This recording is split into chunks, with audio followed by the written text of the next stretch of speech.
ಗಂಡ ತೀರ್ ಹೋದ್ರೆ ಜೀವಂತ ಹೆಂಡತಿಗೆ ಬೆಂಕಿಯಾಗ ಹಾಕ್ತಿರು.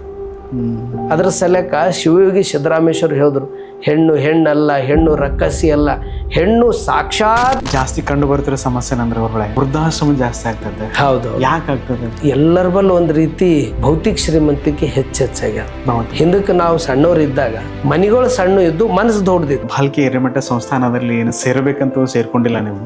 ಹೌದು. ನಾರ್ಮಲ್ ವಿದ್ಯಾರ್ಥಿಯಾಗಿ ಸೇರಿಕೊಂಡು ಸೇವಕನಾಗಿ ಪಾತ್ರ ವಹಿಸಿ ಇವಾಗ ಉತ್ತರಾಧಿಕಾರಿಯಾಗಿದ್ದೀರಾ. ನಿಮ್ಗೆ ಹೇಗೆ ಅನಿಸ್ತಿದ್ರ ಬಗ್ಗೆ? ನಿಮ್ಗೆ ಆ ಸಂದರ್ಭದಲ್ಲಿ ಮಠದಾಗ ಯಾಕೆ ಪ್ರವೇಶ ಕೊಡಿಸಿದ್ರು ಉದ್ದೇಶ ಏನಿತ್ತು ಅಂತಂದ್ರೆ, ಒಂದ್ ರೀತಿ ಊರಲ್ಲಿ ನಮ್ಗೆ ದಾರಿ ಗೊತ್ತಾಗಲ್ಲ. ನನ್ನ ಹತ್ರ ಒಂದು 10 ದನಗಳಿದೆ, ಅದೇನ್ ಮಾಡ್ಬೇಕು ನಾವು? ಬೇರೆ ಮಾರ್ಬಿಡ್ತೀವಲ್ಲ, ಏನ್ ಹೇಳ್ತೀರಿ ನೀವು? ಅದಕ್ಕೆ ನಾನು ಹೇಳೋದು, ದಯಮಾಡಿ ಮಾರಾಟ ಮಾಡಲಿಕ್ಕೆ ನಮ್ದು ಅಭ್ಯಂತರ ಇಲ್ಲ. ಯಾರು ಆ ಮಾರಾಟ ಮಾಡಿದ್ಮ್ಯಾಗ ಸಂರಕ್ಷಣೆ ಮಾಡೋರು ಇದ್ರೆ ಅದು ದುಡ್ತಾವ. ಇರಲೋದ್ರ ಅನೇಕ ಗೋಶಾಲೆಗಳದಾವ. ದತ್ತು ಮಕ್ಕಳಿಗೆ ಆಶ್ರಯ ಕೊಟ್ಟರೆ, ನೀವು ವೃದ್ಧರಿಗೆ ಆಶ್ರಯ ಕೊಡ್ತಾ ಇದ್ದೀರಾ, ಮತ್ತು ವಿಧವೆಯರಿಗೆ ಆಶ್ರಯ ಕೊಟ್ಟು ನಮ್ಮ ಜಿಲ್ಲೆಯಲ್ಲಿ ಎಂಪ್ಲಾಯ್ಮೆಂಟ್ ಅಂತಲ್ಲ, ಅದ್ರ ಬಗ್ಗೆ ಏನಾರ ಮುಂದೆ ವಿಚಾರ ಆಗ್ತಿದ್ರೆ?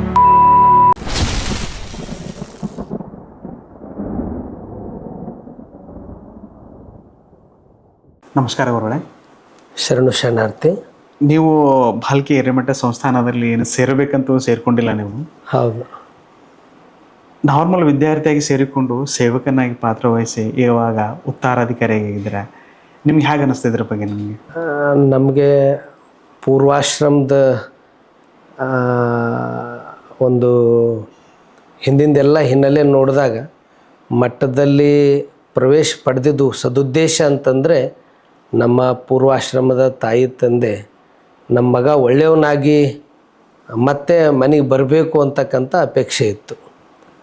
ಆ ಸಂದರ್ಭದಲ್ಲಿ ಮಠದಾಗ ಯಾಕೆ ಪ್ರವೇಶ ಕೊಡಿಸಿದ್ರು ಉದ್ದೇಶ ಏನಿತ್ತು ಅಂತಂದ್ರೆ, ಒಂದು ರೀತಿ ಊರಲ್ಲಿ ಜಗಳ, ತುಂಟಾಟ, ಕಿರಿಕಿರಿ ಇಂಥವೆಲ್ಲ ಜಾಸ್ತಿ ಆಗಿದ್ದ ಸಲುವಾಗಿ ನಮ್ಮ ಮಗಂದು ಗುಣ ಚಲೋ ಒಳ್ಳೆಯ ಸಂಸ್ಕಾರವಂತಾಗಿ ಬರಲಿ ಎಂಬ ಒಂದು ಉದ್ದೇಶ ಇಟ್ಕೊಂಡು ಭಾಲ್ಕಿ ಮಠಕ್ಕೆ 1993ರಲ್ಲಿ ಹಾನಗಲ್ ಕುಮಾರೇಶ್ವರ ಉಚಿತ ಪ್ರಸಾದ ನಿಲಯದ ವಿದ್ಯಾರ್ಥಿಯಾಗಿ ನಾನು ಪ್ರವೇಶ ಪಡ್ಕೊಂಡೆ. ಅದರ ನಂತರ ಈ ಪರಂಪರೆ, ಈ ವ್ಯವಸ್ಥೆ ನನಗೆ ಅಲ್ಲಿಂದೇ ನನ್ನ ಆ ಒಂದು ದರ್ಶನ ನನಗೆ ಆರಂಭ ಆಯಿತು. ವಿಶೇಷವಾಗಿ ನಾನು ತಿಳ್ಕೊಂಡಿದ್ದ ಪ್ರಕಾರ ನಮ್ಮ ನಾಡಿನಲ್ಲಿ, ನಮ್ಮ ದೇಶದಲ್ಲಿ ಸನ್ಯಾಸಿಗಳ ಕೊಡುಗೆ ಅಪಾರ ಇದೆ. ವಿಶೇಷವಾಗಿ ಕರ್ನಾಟಕದಾಗಂತೂ ಮಠಗಳ ಸೇವೆದಿಂದೇ ಇವತ್ತು ಸಾಹಿತಿಗಳಿರ್ಬೋದು, ಸನ್ಯಾಸಿಗಳಿರ್ಬೋದು, ರಾಜಕೀಯದವ್ರು ಇರ್ಬೋದು, ಯಾರೇ ಇರ್ಬೋದು, ಅವ್ರು ಎತ್ತರ ಮಟ್ಟಕ್ಕೆ ಬೆಳೆದಾರಂದ್ರೆ ಅದಕ್ಕೆ ಮೂಲ ಜನ್ಮ ಕೊಟ್ಟಂಥ ತಾಯಿ ತಂದೆ ಭೂಲೋಕಕ್ಕೆ ತಂದರು. ಆದರೆ ಈ ಮಠಗಳು ಒಂದು ರೀತಿ ಆಕಾಶ ಮಟ್ಟಿಗೆ ಏರಿಸಿದ ಶ್ರೇಯಸ್ಸು ಮಠಗಳ ಪಾತ್ರ ಇದೆ. ವಿಶೇಷವಾಗಿ ನಮ್ಮ ಕರ್ನಾಟಕದಲ್ಲಿ ಜಾತ್ಯತೀತವಾಗಿ ಇಲ್ಲಿ ಎಲ್ಲರನ್ನ ಹಿಂಬಿಟ್ಟುಕೊಂಡು ಶಿಕ್ಷಣ, ಅನ್ನ, ಆಶ್ರಯನ ಕೊಟ್ಟಿದ್ದು ಎಲ್ಲ ಅನೇಕ ಮಠಗಳಿವೆ. ಅದರಲ್ಲಿ ನಮ್ಮ ಕಲ್ಯಾಣ ಕರ್ನಾಟಕ ಭಾಗದಲ್ಲಿ ಇಲ್ಲಿ ಒಂದು ದೊಡ್ಡ ಸೇವೆ ಅಂದರೆ ಭಾಲ್ಕಿ ಹಿರೇಮಠದ ಸೇವೆ ಇದೆ.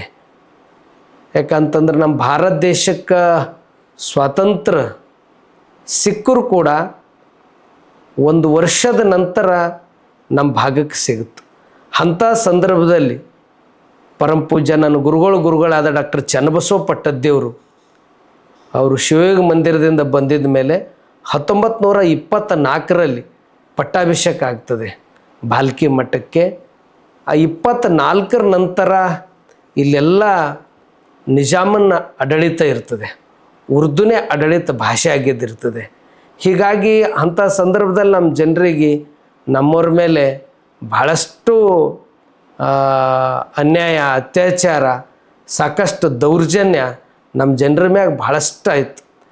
ಅದನ್ನು ನಮ್ಮ ಜನರಿಗೆ ಒಂದು ನ್ಯಾಯ ಕೊಡಬೇಕಂತ ತಿಳ್ಕೊಂಡು ನನ್ನ ಗುರುಗಳಾದ ಡಾಕ್ಟರ್ ಚನ್ನಬಸವ ಪಟ್ಟದ್ದೇವರು 1936ರಲ್ಲಿ ಶಾಂತಿವರ್ಧಕ ಪಾಠ ಶಾಲಾ ಅಂತ ತಿಳ್ಕೊಂಡು, ಅದು ಈಗಿನ ತೆಲಂಗಾಣ ರಾಜ್ಯ ನಾರಾಯಣಖೇಡ್ ತಾಲೂಕಿನ ಮೂರ್ಗಿ ಕಾರಮುಂಗಿ ಮೈನಳ್ಳಿ ಈ ಒಂದು ಇಲ್ಲೆಲ್ಲ ನಮ್ಮ ಮಠಗಳಿವೆ. ಅದರಲ್ಲಿ ಮೂರ್ಗಿಯಲ್ಲೇ ಇದು ಶಾಂತಿವರ್ಧಕ ಪಾಠಶಾಲಾ ಆರಂಭ ಮಾಡಿದ್ರು. ಅದರ ನಂತರ ಅಲ್ಲಿ ನೀರಿನ ಸಮಸ್ಯೆ, ಆಹಾರ ಸಮಸ್ಯೆ ಅದು ಇಟ್ಕೊಂಡು ಮತ್ತೆ ಸಂಗಮಕ್ಕೆ, ಈಗಿನ ಕಮಲನಗರ ತಾಲೂಕಿನ ಖೇಡ್ ಸಂಗಮದಲ್ಲಿ ಚನ್ನಬಸವ ಪಟ್ಟದೇವ್ರು ಮತ್ತು ಆ ವಿದ್ಯಾರ್ಥಿಗಳಿಗೆ ಇಲ್ಲಿ ತಗೊಂಡು ಬಂದು ಇಲ್ಲಿ ಎಲ್ಲ ರೀತಿಯಿಂದ ಆಶ್ರಯ ಕೊಡ್ತಾರೆ. ಅದರ ನಂತರ ಮತ್ತೆ ಮಹಾರಾಷ್ಟ್ರ ಲಾತೂರು ಕಮಲ್ನಗರು ಅಲ್ಲಿ ಅದು ಶಾಂತಿವರ್ಧಕ ಶಿಕ್ಷಣ ಸಂಸ್ಥೆ ಅಂತಿ ಅದನ್ನು ಭಾಳ ಗೊತ್ತಿನ ಏನಾದರೂ ನಮ್ಮ ಭಾಗದ ಜನ ನಾಡು ರಾಷ್ಟ್ರ ಅಂತಾರಾಷ್ಟ್ರ ಮಟ್ಟಿಗೆ ಬೆಳಿಲಿಕ್ಕೆ ಅದಕ್ಕೆ ಮೂಲ ತಾಯಿಬೇರು ಅಂದರೆ ಶಾಂತಿವರ್ಧಕ ಶಿಕ್ಷಣ ಸಂಸ್ಥೆ. ಅದರ ಸಂಸ್ಥಾಪಕರೇ ಡಾಕ್ಟರ್ ಚನ್ನಬಸವ ಪಟ್ಟದೇವರು. ಪೂಜ್ಯರ ಒಂದು ಅಗಾಧ ಪರಿಶ್ರಮ, ಅವಿಶ್ರಾಂತ ಆ ಒಂದು ಸೇವೆನೇ ಇವತ್ತು ಆ ಮಟ್ಟಕ್ಕೆ ಅನೇಕರು ಬೆಳೆದಿದ್ದಾರೆ. ಅದ್ರ ಜೊತೆ ಒಬ್ಬರು ಮಠದ ಗುರುಗಳಂದ್ರೆ ಕೇವಲ ಪೂಜೆ ಪ್ರಾರ್ಥನೆ ಧ್ಯಾನ ಇದು ಇರಬೇಕು, ಇದಕ್ಕಿಂತನೂ ಕಣ್ಣೀರು ಒರೆಸ್ತಕ್ಕಂಥದ್ದು. ನಾವು ಕೇಳಿದ್ದೆ ಸರ್, ಸನ್ಯಾಸಿ ನಾವು ಗುರುಗಳಂದರೆ ಆಧ್ಯಾತ್ಮಿಕವಾಗಿ ವಿಚಾರ ಮಾಡ್ತಾರೆ, ಆದರೆ ಶೈಕ್ಷಣಿಕವಾಗಿ ನೀವು ಧಾರ್ಮಿಕವಾಗಿ ಮತ್ತು ನಮ್ಮದು ಸಣ್ಣ ಜಿಲ್ಲೆದಲ್ಲೇ ನೀವು ತುಂಬ ಸಮಸ್ಯೆಗಳನ್ನ ಕಂಡು ಅದಕ್ಕೆ ಪರಿಹಾರನ ಒದಗಿಸ್ತಿದ್ದಾರೆ ಸರ್. ಈಗ ಫಸ್ಟ್ ಆಫ್ ಆಲ್ ನಾವು ವಿಚಾರ ಮಾಡಬೇಕಾದ್ರೆ ಶೈಕ್ಷಣಿಕವಾಗಿ ತುಂಬ ನಮ್ಮ ಕಡ್ಯಾಳ ಬಗ್ಗೆ ಜಾಸ್ತಿ ಹುಡುಗರು ಹೇಳ್ತಾರೆ. ಅದ್ರ ಬಗ್ಗೆ ನೀವು ವಿಚಾರ ಯಾಕೆ ಇದು ನಿಮ್ಮದು ಕಡ್ಯಾಳ ಅಂತ ಒಂದು ರೀತಿ ಒಂದು ಒಳ್ಳೆಯದಾಗಿಲ್ಲ ಸರ್. ಅದು ಹುಡುಗರಿಗೆ ಯಾವ ರೀತಿ ನೀವು ವಿಚಾರ ರೀತಿಯಲ್ಲಿ ಶೈಕ್ಷಣಿಕ ಯಾವ ರೀತಿ ಪ್ರಗತಿ ಹೊಂದಿಸ್ತಿದ್ದಾರೆ ಸರ್ ನೀವು? ಇದಕ್ಕೆ ಕರಡ್ಯಾಳ ಗುರುಕುಲ ಈ ಮಟ್ಟಕ್ಕೆ ಇವತ್ತು ರಾಜ್ಯ ರಾಷ್ಟ್ರದಲ್ಲಿ ಹೆಸರು ಮಾಡಲಿಕ್ಕೆ ಅದಕ್ಕೆ ಮೂಲ ಕಾರಣ ಅಂದರೆ ಅದಕ್ಕೊಂದು ಕಲ್ಪವೃಕ್ಷ ಅಂದರೆ ಡಾಕ್ಟರ್ ಬಸವಲಿಂಗ ಪಟ್ಟದೇವರು. ನನ್ನ ಗುರುಗಳಾಗಿರ್ತಕ್ಕಂಥ ಪರಮ ಪೂಜ್ಯ ಮದ್ಘನಲಿಂಗ ಚಕ್ರವರ್ತಿ ಡಾಕ್ಟರ್ ಬಸವಲಿಂಗ ಪಟ್ಟದೇವರು. ಪೂಜ್ಯರಿಗೆ ಒಂದು ಪ್ರೇರಣೆ, ಅದೊಂದು ಶಕ್ತಿ ಸ್ಫೂರ್ತಿ ಯಾರು ಅಂದರೆ ಅದು ಆಶೀರ್ವಾದ ಶಕ್ತಿ ಡಾಕ್ಟರ್ ಚನ್ನಬಸವ ಪಟ್ಟದೇವರು. ಏನು ಅವರು ಶಿಕ್ಷಣ ಸೇವಾ ಆಗೋತ್ತು ನಿಜಾಮನ ಆಡಳಿತದಲ್ಲಿ ಸೇವೆ ಸಲ್ಲಿಸಿದ್ರು. ಅದೇ ಪರಂಪರೆ ಇಟ್ಕೊಂಡು ಒಂದು ಕಡೆ ಚನ್ನಬಸವ ಪಟ್ಟದೇವ್ರ ಶಿಕ್ಷಣ, ಇನ್ನೊಂದು ಧಾರ್ಮಿಕ ರಂಗದಲ್ಲಿ ಇವತ್ತೇನು ಜಗತ್ತಿನಾಗ ಮೊಟ್ಟ ಮೊದಲು ಪ್ರಜಾಪ್ರಭುತ್ವ ಕೊಟ್ಟಂಥ ನೆಲ ಅನುಭವ ಮಂಟಪ. ಆ ಅನುಭವ ಮಂಟಪಕ್ಕೂ ಕೂಡ 12ನೇ ಶತಮಾನ ನಂತರ 17ನೇ ಶತಮಾನ ನಂತರ ಅಲ್ಲಿ ತನ್ನ ಜೀವಂತಿಕೆ ಇತ್ತು. ಹಳಕಟ್ಟಿಯವರು, ವಚನಪಿತ ಹಳಕಟ್ಟಿಯವರು, ಯಡಿಯೂರು ಸಿದ್ಧಲಿಂಗೇಶ್ವರು ಇಲ್ಲಿ ತನ್ನ ಜೀವಂತಿಕೆ ಇತ್ತು. ಅದನ್ನು ಮತ್ತೆ ಅದಕ್ಕೆ ಮರುಜನ್ಮ ಕೊಟ್ಟವರು ಡಾಕ್ಟರ್ ಚನ್ನಬಸವ ಪಟ್ಟದೇವರು. 1970ರ ನಂತರ ಭಾಲ್ಕಿಯಲ್ಲಿ ಎಲ್ಲರಿಗೆ ಕರೆದು ಒಂದು ಸಭೆ ಮಾಡಿ, ಸಭೆಯಲ್ಲಿ ಎಲ್ಲರಿಗೆ ವಿಶ್ವಾಸ ತಗೊಂಡು ಲೋಕನಾಯಕರಾದ ಭೀಮಣ್ಣ ಖಂಡ್ರೆಯವರು, ಸಿದ್ಧಲಿಂಗಪ್ಪ ಕಾಕನಾಳೆಯವರು, ರಾಯಕಾಶಿರಾಯ್ ದೇಶಮುಖರು ಅನೇಕರು ಎಲ್ಲರೂ ಸೇರ್ಕೊಂಡು ಸಭೆ ಮಾಡಿ, ಇಷ್ಟು ದಿನ ನನಗೆ ಭಾಲ್ಕಿ ನಂಗೆ ಸೇವಾ ಸಿಕ್ಕಿದ್ದು ನಾನು ಧನ್ಯ ಆಗಿದ್ದೀನಿ, ಇನ್ನು ಮುಂದೆ ನಾನು ಅನುಭವ ಮಂಟಪ ಸುಧಾರಣೆ ಮಾಡ್ಬೇಕಂತ ಎತ್ತಿನ ಬಂಡಿ ಮೂಲಕ ಅವರು ಬಸವ ಕಲ್ಯಾಣಕ್ಕೆ ಹೋಗಿ ಅನುಭವ ಮಂಟಪನ ಮನೆ ಮನೆಗೆ ದಾಸೋಹ ಸಲಕ್ಕೆ ಸಂಗ್ರಹ ಮಾಡಿ ಅನುಭವ ಮಂಟಪ ಅವರು 1980ರ ಸಂದರ್ಭದಲ್ಲಿ ಅದು ಪೂರ್ತಿ ಆಗಿದ ಮೇಲೆ ಉದ್ಘಾಟನಾ ಡಾಕ್ಟರ್ ಜಯದೇವ ತಾಯಿ ಲಿಗಾಡಿಯವ್ರ ಲಿಂಗ ಹಸ್ತದಿಂದ ಉದ್ಘಾಟನೆ ಮಾಡಿಸ್ತಾರೆ.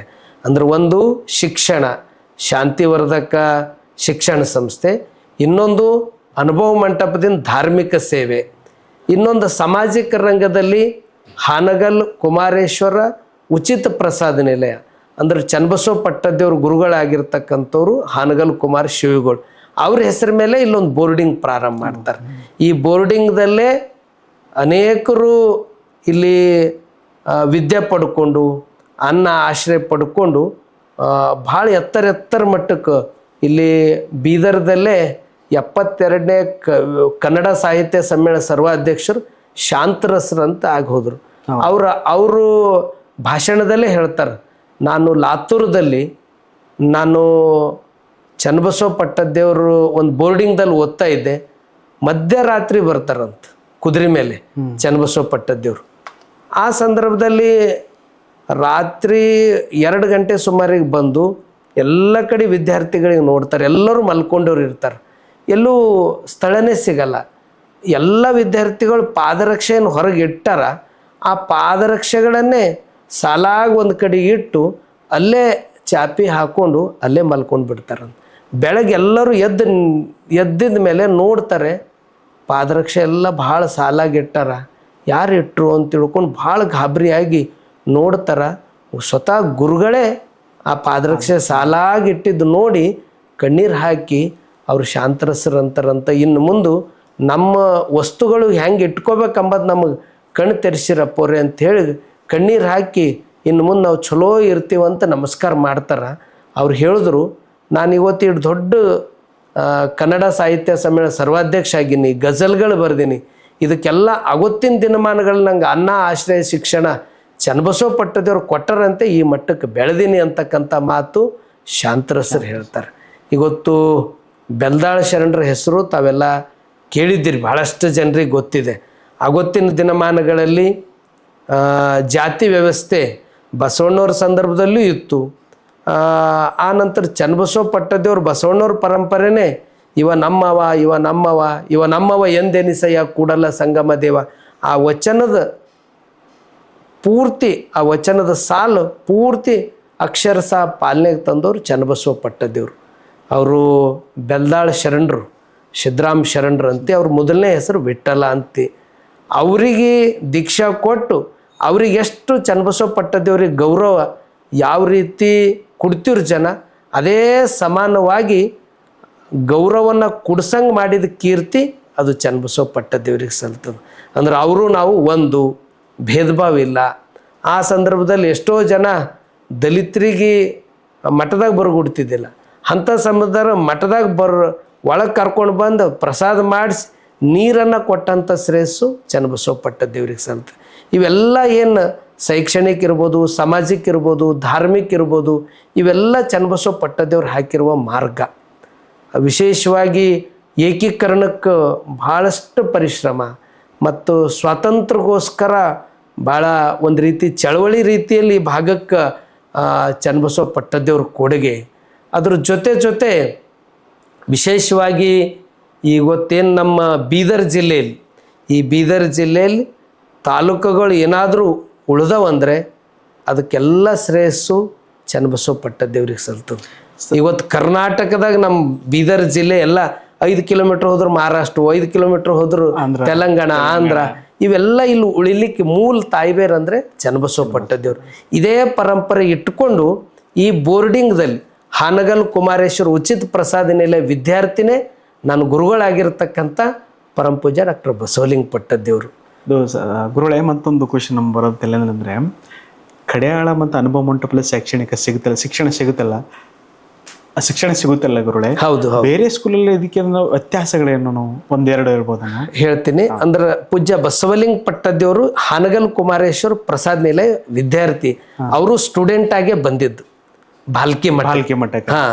ಆ ಬಾಲ್ಕಿ ಮಠಕ್ಕೆ ಸ್ಟೂಡೆಂಟ್ ಆಗಿ ಅವರು 10ನೇ ತನ ಔರಾದ್ದಲ್ಲಿ ಮುಗಿಸಿ PUC ಬರ್ತಾರೆ. ಬಂದಾಗ ಚನ್ನಬಸವ ಪಟ್ಟದೇವ್ರು ಹೇಳ್ತಾರೆ, ಇಲ್ಲಿ ಸ್ಥಳ ಇಲ್ಲ, ಎಲ್ಲ ಫುಲ್ ಆಗಿಬಿಟ್ಟದ ಅಂತ. ಇವರು ವಿನಯದಿಂದ ನಮ್ರತೆಯಿಂದ ಕಣ್ಣೀರು ಹಾಕಿ, ನಾವು ಭಾಳ ಬಡವರು ಇದ್ದೀವಿ, ನಮಗೊಂದು ಅವಕಾಶ ಕೊಡ್ರಿ. ಇಲ್ಲ, ಇಲ್ಲಿ ಸ್ಥಳನೇ ಇಲ್ಲ, ಕೊಡ್ಲಕ್ಕೆ ಆಗಲ್ಲ, ಬಡವರಿದ್ರೆ ನೀವು ಮೊದಲೇ ಬರಬೇಕು ಅಂತ ಸಿಟ್ಟು ಮಾಡಿ ಮ್ಯಾಗ ಇವ್ರು ಮತ್ತೆ ಔರಾದಕ್ಕೆ ಹೋಗ್ತಾರೆ. ಔರಾದಲ್ಲಿ ಗುರುಲಿಂಗಪ್ಪ ಘೋಳೆ ಅಂತಿ ಅವರು ಚನ್ನಬಸವ ಪಟ್ಟದೇವ್ರು ಬಾಲ್ಕಿ ಮಠದ ಶಿಷ್ಯರು. ಅವ್ರ ಹತ್ತಿರ ಹೋಗಿ ಅವ್ರಿಗೆ ಹೇಳ್ತಾರೆ, ನಂಗೆ ಹೆಂಗಾದ್ರೂ ಮಾಡಿ ಒಂದು ಜಾಗ, ಒಂದು ಅವಕಾಶ ಕೊಡ್ರಿ ನಂಗೆ ಬಾಲ್ಕಿ ಮಠಕ್ಕೆ, ಹಾನಗಲ್ ಕುಮಾರೇಶ್ವರ ಉಚಿತ ಪ್ರಸಾದ ನಿಲಯ. ಅವಾಗ ಮತ್ತೆ ಅವರು ಅವ್ರಿಗೆ ಧೊರಿ ಅಂತ ಕರಿತಿದ್ರು ಚನ್ನಬಸವ ಪಟ್ಟದೇವ್ರು. ಅವರು ಔರಾದ್ದಿಂದ ಬಾಲ್ಕಿ ಮಠಕ್ಕೆ ಬಂದು, ನಮ್ಮವ್ರ ನೀವು ಇವ್ರಿಗೆ ಕೊಡಲೇಬೇಕು ಅಂತ ಅವ್ರು ರಿಕ್ವೆಸ್ಟ್ ಮಾಡ್ಕೋತಾರೆ ಗುರುಲಿಂಗಪ್ಪ ಘೋಳೆಯವ್ರು. ಹೌದ್ರಿ ದರ್ಗೊಳೆ, ನೀವು ಮೊದಲೇ ತರಬೇಕಾಗಿತ್ತು, ಈಟ್ಯಾಕೆ ತಡ ಮಾಡಿದ್ರಿ? ಇಲ್ಲ, ಇದೊಂದು ಸರ್ತಿ ಕ್ಷಮ ಮಾಡ್ರಿ, ಅವಕಾಶ ಕೊಡ್ರಿ. ಅವಾಗ ಆಯಿತು ಅಂತ ಒಪ್ಕೊಂಡು, ಅವಾಗ ಅಪ್ಪೋರಿಗೆ ಭಾಳ ಖುಷಿ ಆಯ್ತದ. ಅವ್ರ ಪೂರ್ವಾಶ್ರಮದ ಹೆಸರು ಶಿವರಾಜ್ ಅಂತೆ. ಅವರು ಅವಾಗ ಒಪ್ಪಿಗೆ ಕೊಡ್ತಾರ. ಹೆಂಗೆ ಕೊಡ್ತಾರಂದ್ರೆ, ದಿನಾ ಕಾಲೇಜ್ಗೆ ಹೋಗ್ಬೇಕಾದ್ರೆ ಈ ದಾಸೋ ಏನದಲ್ಲ, ಈ ದಾಸೋ ಮಹಾಮನೆ ದಿನಾ ಸಗಣಿಯಿಂದ ಸಾರಿಸಿ ಅಲ್ಲೊಂದು ದೊಡ್ಡ ಹೌದು ಇರ್ತದೆ, ಆ ಬಾವಿದಿಂದ ದಿನ ನೀರು ತಂದು ಇದು ಹೌದು ತುಂಬಿ ನೀವು ಕಾಲೇಜ್ಗೆ ಹೋಗ್ಬೇಕಂತ ಹೇಳ್ತಾರೆ. ಅಷ್ಟು ಖುಷಿದಿಂದ ನನಗೆ ಒಪ್ಪಿಗೆ ಕೊಟ್ಟಿರಲ್ಲ, ನನಗಿಲ್ಲಿ ಮಠದಲ್ಲಿ ಅವಕಾಶ ಕೊಟ್ಟಿರಿ ಅಂತ ಸಾಷ್ಟಾಂಗ ಹಾಕಿ ಭಾಳ ಖುಷಿಯಿಂದ ಆಯ್ತಪ್ಪರೇ ನಾ ಮಾಡ್ತೀನಿ, ನನಗೆ ಅವಕಾಶ ಕೊಟ್ಟಿರಿ, ನಾ ಧನ್ಯ ಆದ ಅಂತೇಳಿ ಖುಷಿದಿಂದ ಅವರು PUC ಪ್ರವೇಶ ಪಡ್ಕೊಂಡು ಮಠದ ಪ್ರತಿಯೊಂದು ಸೇವೆಯಲ್ಲಿ, ಅದು ಧಾರ್ಮಿಕ ಇರ್ಬೋದು, ಎಲ್ಲ ರಂಗದಲ್ಲಿ ಮುಂಚೂಣಿಯಲ್ಲಿ ಇರೋರೇ ಈಗಿನ ಗುರುಗಳಾದ ಡಾಕ್ಟರ್ ಬಸವಲಿಂಗ ಪಟ್ಟದೇವರು. ಪ್ರಾರ್ಥನೆ, ಪೂಜೆ, ಭಾಷಣ, ಅಧ್ಯಾತ್ಮ ಎಲ್ಲ ರಂಗದಲ್ಲಿ ಗುರುಗಳೇ ಇದ್ರಾಗ ಮುಂಚೂಣಿಯಲ್ಲಿ. ಪೂಜ್ಯ ಡಾಕ್ಟರ್ ಬಸವಲಿಂಗ ಪಟ್ಟದೇವರು, ಚನ್ನಬಸವ ಪಟ್ಟದೇವ್ರು ಇಷ್ಟು ಅವ್ರ ಈ ಭಾಗದಾಗ ದೊಡ್ಡ ಸೇವೆ ಆದರೂ ಒಂದು ಭಾವಚಿತ್ರ ಇರಲಿಲ್ಲ. ಹೌದು, ಚನ್ನಬಸವ ಪಟ್ಟದೇವ್ರದೇ ಒಂದು ಫೋಟೋ ಇರಲಿಲ್ಲ. ಇವರು ಒಂದು ಶರಣರ ಬಳಗ ಅಂತ ಕಟ್ಕೊಂಡು ಅದರಲ್ಲಿ ಬಾನ ಸೋಲಾಪುರಿಯವರು, ನಮ್ಮ ಸುಭಾಷ್ ರಗಟೆಯವರು, ಅನೇಕ ಅವರೆಲ್ಲ ಹಳೆ ವೈಜನಾಥ್ ಬಿರಾದರ್ ಅವರು ಎಲ್ಲ ಹಳೆ ವಿದ್ಯಾರ್ಥಿಗಳು ಅವರೆಲ್ಲರೂ ಸೇರ್ಕೊಂಡು ಗುರುಕುಲ್ ಆ ಬಾಲ್ಕಿ ಮಠದ ವಿದ್ಯಾರ್ಥಿಗಳು ಸೇರೇ ಅಪ್ಪೋರ ಅಧ್ಯಕ್ಷತೆಯಲ್ಲಿ, ಅಂದರೆ ಶಿವರಾಜ್ ಅಂತ ಆಗಿನ ಹೆಸರು, ಈಗಿನ ಪೂಜ್ಯ ಡಾಕ್ಟರ್ ಬಸವಲಿಂಗ ಪಟ್ಟ ಅವರಿಗೆ ಅಧ್ಯಕ್ಷ ಮಾಡಿ ಅವರು ಒಂದೊಂದು ರೂಪಾಯಿ ಸೇರಿಸಿ ಫಸ್ಟ್ ಫೋಟೋ ಚನ್ನಬಸವ ಪಟ್ಟದೇವ್ರದ್ದು ಮನೆಗೆ ಮುಟ್ಟಿಸಿದ ಕೀರ್ತಿ ಈಗಿನ ಗುರುಗಳಾದ ಪೂಜ್ಯ ಡಾಕ್ಟರ್ ಬಸವಲಿಂಗ ಪಟ್ಟದೇವ್ರಿಗೆ ಸಲ್ತದೆ. ಆವಾಗೇ ಒಂದು ಬೆಳಕು ಅಂತ ಒಂದು ಪುಸ್ತಕ ಕೂಡ ಪೂಜ್ಯ ಬಸವಲಿಂಗ ಪಟ್ಟದೇವರೇ ಹೊರಗೆ ತಂದರು. ಅಂದ್ರೆ ಗುರು ಶಿಷ್ಯರ ಸಂಬಂಧಗಳು ಯಾವ ರೀತಿ ಇರ್ತಾವ ಅಂತಕ್ಕಂಥದ್ದು ನೋಡ್ಬೇಕಂದ್ರೆ ಅದು ಭಾಲ್ಕಿ ಮಠದ ಚನ್ನಬಸವ ಪಟ್ಟದೇವರು, ಪೂಜ್ಯ ಬಸವಲಿಂಗ ಪಟ್ಟದೇವರು. ಅಲ್ಲೇದ ಅವ್ರ ವಿದ್ಯಾರ್ಥಿ ಜೀವನ ಮುಂದೆ BA ಮುಗೀತದೆ. ಡಿಗ್ರಿ ಮುಗಿದ ಮೇಲೆ ಮತ್ತು MA ಕನ್ನಡ ಅಲ್ಲಿ ಕೋಲ್ಹಾಪುರ ವಿಶ್ವವಿದ್ಯಾಲಯ, ಶಿವಾಜಿ ವಿಶ್ವವಿದ್ಯಾಲಯ ಕೋಲ್ಹಾಪುರ, ಆ ಒಂದು ಸೋಲಾಪುರದಲ್ಲಿ ಅವರು MA ಮುಗಿಸ್ಕೋತಾರೆ. MA ಮುಗಿದ ಮೇಲೆ ಅವರಿಗೆ ಬಸವ ಜಯಂತಿ ದಿನ ಅವರಿಗೆ ಜಂಗಮ ದೀಕ್ಷೆ ಆಗ್ತದೆ. ಅದರ ನಂತರ ಜೂನ್ 1ನೇ ತಾರೀಕು 85ರಲ್ಲಿ ಪಟ್ಟಾಭಿಷೇಕ ಆಗ್ತದೆ. ಲೋಕನಾಯಕ ಭೀಮಣ್ಣ ಖಂಡ್ರವರ ಅಧ್ಯಕ್ಷತೆಯಲ್ಲೇ ಇದೆಲ್ಲ ನಡೀತದೆ. 85ರ ನಂತರ ಅವರು ಧಾರ್ಮಿಕವಾಗಿ, ಸಾಮಾಜಿಕವಾಗಿ, ಶೈಕ್ಷಣಿಕವಾಗಿ ಚನ್ನಬಸವ ಪಟ್ಟದೇವ್ರು ಏನು ಒಂದು ಮಾರ್ಗ ಇತ್ತು ಅದ್ರ ಪ್ರಕಾರ ಬೆಳೆಸ್ಕೋತ ಬರ್ತಾರೆ. ಆ ನಂತರ ನಮ್ಮ ಭಾಗದ ಮಕ್ಕಳು, ಅಂದ್ರೆ ಹಿಂದುಳಿದ ಪ್ರದೇಶ, ನಮ್ಮ ಮಕ್ಕಳು ಯಾವ ರೀತಿ ಸುಧಾರಣೆ ಆಗಬೇಕು, ಈ ಮಕ್ಕಳು ಸರ್ವತೋಮುಖ ಅಭಿವೃದ್ಧಿ ಆಗೋದು ಶಿಕ್ಷಣದಿಂದ ಅಂತ 1992ರಲ್ಲಿ ಭಾಲ್ಕಿ ಮಠದಲ್ಲೇ ಚನ್ನಬಸವೇಶ್ವರ ಗುರುಕುಲ್ ಅಂತಿ ಆರಂಭ ಮಾಡ್ತಾರೆ. ಆವತ್ತಿನ ವೇದಿಕೆ ಮೇಲೆ ಡಾಕ್ಟರ್ ತೋಂಟದ ಸಿದ್ಧಲಿಂಗ ಮಹಾಸ್ವಾಮಿಗಳು ಗದಗಿನ ಜಗತ್ತೋಳ ಸನ್ನಿಧಾನದಲ್ಲಿ, ಚನ್ನಬಸವ ಪಟ್ಟದೇವ್ರ ಸನ್ನಿಧಿಯಲ್ಲಿ, ಮತ್ತು ಈಗಿನ ಸಚಿವರಾದ ಈಶ್ವರ ಖಂಡ್ರೆಯವರು, ಆನಂತರ ಎಲ್ಲ ಮಠದ ಪರಮ ಭಕ್ತರ ಸಮ್ಮುಖದಲ್ಲಿ 92ರಲ್ಲಿ 40 ಮಕ್ಕಳದಿಂದ ಗುರುಕುಲ್ ಪ್ರಾರಂಭ ಮಾಡ್ತಾರೆ. ಆ ಗುರುಕುಲ್ ಇವತ್ತಿನ ದಿನ ರಾಜ್ಯ ರಾಷ್ಟ್ರ ಮಟ್ಟಕ್ಕೆ ಅದ್ರ ಕೀರ್ತಿ, ಅದ್ರ ಘನತೆ, ಗೌರವ ಹೆಚ್ಚಿಸಲಿಕ್ಕೆ ಅದ್ರ ಹಿಂದೆ ಅಗಾಧ ಪರಿಶ್ರಮ, ಏಕಾಂಗಿ ಹೋರಾಟ ಅನ್ನಂಗ ಪೂಜ್ಯ ಡಾಕ್ಟರ್ ಬಸವಲಿಂಗ ಪಟ್ಟದೇವರು. ಇದಕ್ಕೆ ಮೂಲ ವಿದ್ಯಾರ್ಥಿಗಳಿಗೆ ಬೇಸ್ ಚಲೋ ಆಗಬೇಕಾದ್ರೆ ಶುದ್ಧ ಬರಹ, ಆ ಮಕ್ಕಳು ಸರಿಯಾಗಿ ಅವ್ರದ್ದೆಲ್ಲ ರೀತಿಯಿಂದ ಸುಧಾರಣೆ ಆಗಬೇಕಾದ್ರೆ ಅವರಿಗೆ ಮಗ್ಗಿಗಳು ಬರಬೇಕು, ಅವ್ರಿಗೆ ಕೂಡ್ಸೋದು ಕಳೆಯೋದು ಬರಬೇಕು. ಯಾಕೆ ಇವ್ರಿಗೆ ಶಿಕ್ಷಕ ಆಗಬೇಕಂತಕ್ಕಂಥ ಹಂಬಲ ಪೂಜ್ಯ ಡಾಕ್ಟರ್ ಬಸವಲಿಂಗ ಪಟ್ಟದೇವ್ರಿಗೆ ಭಾಳಷ್ಟಿತ್ತು. ನಾನು ಟೀಚರ್ ಆಗಬೇಕು, ನಾ ಟೀಚರ್ ಪಾಠ ಮಾಡ್ಕೋತ ಮಕ್ಕಳಿಗೆ ಇರಬೇಕಂಬುದು ಒಂದೇ ಅವರು ಸದುದ್ದೇಶ ಇತ್ತು. ಆದರೆ ಪೂಜ್ಯ ಡಾಕ್ಟರ್ ಚನ್ನಬಸವ ಪಟ್ಟದೇವ್ರ ಆಶೀರ್ವಾದ, ಇಲ್ಲ ನೀವು ಸ್ವಾಮಿಗಳು ಆಗಲೇಬೇಕು ಅಂತ ಅವರು ನಿಮ್ದಿಂದ ಎಲ್ಲ ಚಲೋ ಆಯ್ತು, ಇಲ್ಲ ನನಗೆ ಆಗಂಗಿಲ್ಲ, ನನಗೆ ಅವರು ಭಾಳ ಭಯ, ಭಕ್ತಿ, ಅಂಜಿಕೆ ಈ ಸ್ವಭಾವದವ್ರು, ಆದರೆ ನಮ್ದೆಲ್ಲ ರೀತಿಯಿಂದ ಆಶೀರ್ವಾದ ಇರ್ತದೆ ಅಂತ ಹೇಳಿದ ಮೇಲೆ ಅವರು ಒಪ್ಕೊಂಡು 85ರಲ್ಲಿ ಪಟ್ಟಾಭಿಷೇಕ ಆಗಿದ ನಂತರ 92ರಲ್ಲಿ ಚನ್ನಬಸವೇಶ್ವರ ಗುರುಕುಲ್ 40 ಮಕ್ಕಳದಿಂದ ಪ್ರಾರಂಭ ಆಗ್ತದೆ. ಈ ಮಕ್ಕಳಿಗೆ ಒಳ್ಳೆ ಶಿಕ್ಷಣ ಹೆಂಗೆ ಕೊಡಬೇಕು, ಇದಕ್ಕೆ ಒಳ್ಳೆ ಟೀಚರ್ ಅಂದ್ರೆ ಕಾರವಾರ, ಸಿರ್ಸಿ, ಹೊನ್ನಾವರ, ಕುಮಟ ಆ ಭಾಗದ ಎಲ್ಲ ಟೀಚರ್ಗಳಿಗೆ ಅಲ್ಲಿ ಹೋಗ್ತಿದ್ರು.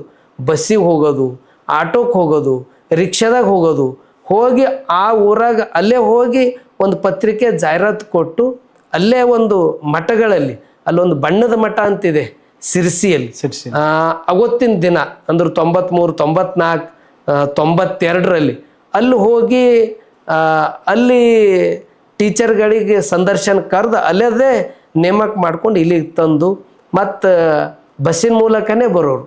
ಈ ರೀತಿ ಬಂದು 40 ಮಕ್ಕಳದಿಂದ ಇದು ಆರಂಭ ಆಯಿತು. ಶಿಕ್ಷಣಕ್ಕೆ ಮೊಟ್ಟ ಮೊದಲು ಸಂಸ್ಕಾರ ಚಲೋ ಇರಬೇಕು. ಸಂಸ್ಕಾರ ಇತ್ತಂದ್ರೆ ಮಕ್ಕಳು ಇನ್ನಿಷ್ಟು ಬೆಳೀತಾರಂತ ಮೊದಲು ಹೆಚ್ಚಿಂದ ಅಪ್ಪೋರು ಹೆಚ್ಚಿಂದ ಆದ್ಯತೆ ಕೊಟ್ಟಿದ್ದು ಸಂಸ್ಕಾರಕ್ಕೆ. ನಡೆ ನುಡಿ ವ್ಯಕ್ತಿತ್ವ ಸುದ್ದಿಟ್ಕೊಂಬೋದು, ಗುರು ಹಿರಿಯರನ್ನು ಗೌರವಿಸೋದು, ತಾಯಿ ತಂದೆಯನ್ನು ಅವರಿಗೆ ಒಂದು ದೇವ್ರ ರೂಪದಲ್ಲಿ ನೋಡ್ತಕ್ಕಂಥದ್ದು, ಇದನ್ನು ಮೊದಲು ಇದು ಹೆಚ್ಚಿನ ಆದ್ಯತೆ ಕೊಟ್ಟರು. ಅದ್ರ ಜೊತೆ ಇದು ಸಂಸ್ಕಾರ, ಅದ್ರ ಜೊತೆ ನಮ್ಮ ಧರ್ಮದ ಆಚರಣೆಗಳು ಏನಿವನು ಅದಕ್ಕೆ ಹೆಚ್ಚಿನ ಶರಣ ಪರಂಪರೆ ಮಕ್ಕಳಿಗೆ ಬೋಧನೆ ಹೆಂಗೆ ಆಗಬೇಕು. ಈ ಸಂಸ್ಥೆ ಪ್ರಾರಂಭ ಮಾಡಿದ ಉದ್ದೇಶ ಬಸವಣ್ಣವ್ರ ವಿಚಾರಗಳು, ಅವ್ರದ್ದೇನು ಶರಣರದ್ದೇನು ಪರಂಪರೆ ಅದದು ಮಕ್ಕಳಿಗೆ ಬಿತ್ತಬೇಕು ಅಂತಕ್ಕಂಥ ಉದ್ದೇಶ ಇಟ್ಕೊಂಡು ಅಪ್ಪವ್ರು ಆರಂಭ ಮಾಡಿದ್ರು. 92 ನಂತರ ಇವತ್ತು ಇಲ್ಲಿ ತನಕ ನಾವು ನೋಡ್ತೀವಿ, ಇವತ್ತು 20,000 ಮಕ್ಕಳು ಶಿಕ್ಷಣ ಪಡಿತಾ ಇದ್ದಾರೆ. ತಾವು ಬೇರೆ ಸ್ಕೂಲಿಗಳಿಗೂ ಇದಕ್ಕೂ ಏನು ವ್ಯತ್ಯಾಸ ಅಂತಕ್ಕಂಥದ್ದು ಗೌತಮ್ ಸರ್ ತಾವು ಪ್ರಶ್ನೆ ಕೇಳಿದ್ರಿ. ಬೇರೆಯವರಿಗೂ ಇದಕ್ಕೆ ಹೋಲಿಕೆ ಏನು ಅಂತಂದರೆ ಇದರಲ್ಲಿ ಸಮರ್ಪಣೆ ಆಗದ. ನಾನು ಕೇಳ್ತಿರಂದ್ರೆ ಅನ್ನಕ್ಕಿಂತ ಸಂಸ್ಕಾರ ಮುಖ್ಯ ಅಂದ್ರೆ. ಹೌದು. ಅಂದ್ರೆ ನೋಡಿ, ನಾವು ಇಂಗ್ಲಿಷ್ ಮೀಡಿಯಂ ನಾವು ವಿಚಾರ ಮಾಡ್ತೀವಿ, ನಾವು ಜಾಸ್ತಿಯಾಗಿ ನಾವು ಥಿಂಕ್ ಮಾಡ್ತೀವಿ ಏನಂದ್ರೆ ಇಂಗ್ಲಿಷ್ ಮೀಡಿಯಂ ಅಂದ್ರೆ ತುಂಬಾ ಒಳ್ಳೆ ಎಜುಕೇಶನ್ ಅಂತೀವಲ್ಲ. ಸತ್ಯ. ನಾವು ಸರ್ಕಾರಿ ಸ್ಕೂಲ್ ಅಂತ ನಾವು ವಿಚಾರ ಹಾಕೋದಿಲ್ಲ. ನಾವು ಬಾಲ್ಕಿ ಮಟ್ಟದಲ್ಲಿ ಬಂದ್ರೆ ನಾವು ಇವೆರಡಕ್ಕಿಂತ ಮಿಗಿಲಾಗಿದೆಲ್ಲ. ಜಾಸ್ತಿ ಎಜುಕೇಶನ್ಕಿಂತ ಮುಖ್ಯವಾಗಿ ನಾವು ಸಂಸ್ಕಾರವನ್ನು ನೀಡ್ತಿದಿರಲ್ಲ, ಅದ್ರ ಬಗ್ಗೆ ನಾನು ಕೇಳಿದೆ. ನಮಗೆ ಸಂಸ್ಕಾರನೇ ಎಲ್ಲಕ್ಕಿಂತ ಮಹತ್ವ. ಹೌದು. ನಾ ಗೋಲ್ಡ್ ಮೆಡಲ್ಲು ತಗೊಂಡಿನಿ, ನಾನು ಇಡೀ ರ್ಯಾಂಕು ಬಂದೀನಿ. ಎಲ್ಲಕ್ಕಿಂತ ಒಂದು 4 ಅಂಕ ಕಡಿಮೆ ಆದ್ರೆ ಪರವಾಗಿಲ್ಲ, ಸಂಸ್ಕಾರ ಚಲೋ ಇರ್ಬೇಕು.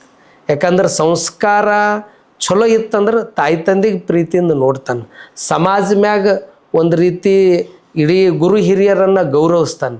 ಸಂಸ್ಕಾರ ಎಲ್ಲಕ್ಕಿಂತ ಮಹತ್ವದು. ಅದ್ರ ಸಲಕ್ಕೆ ಬಸವಣ್ಣವ್ರು ಹೇಳಿದ್ದು ಸ್ವರ್ಗ ಅಂತ ಕರೆದ್ರು.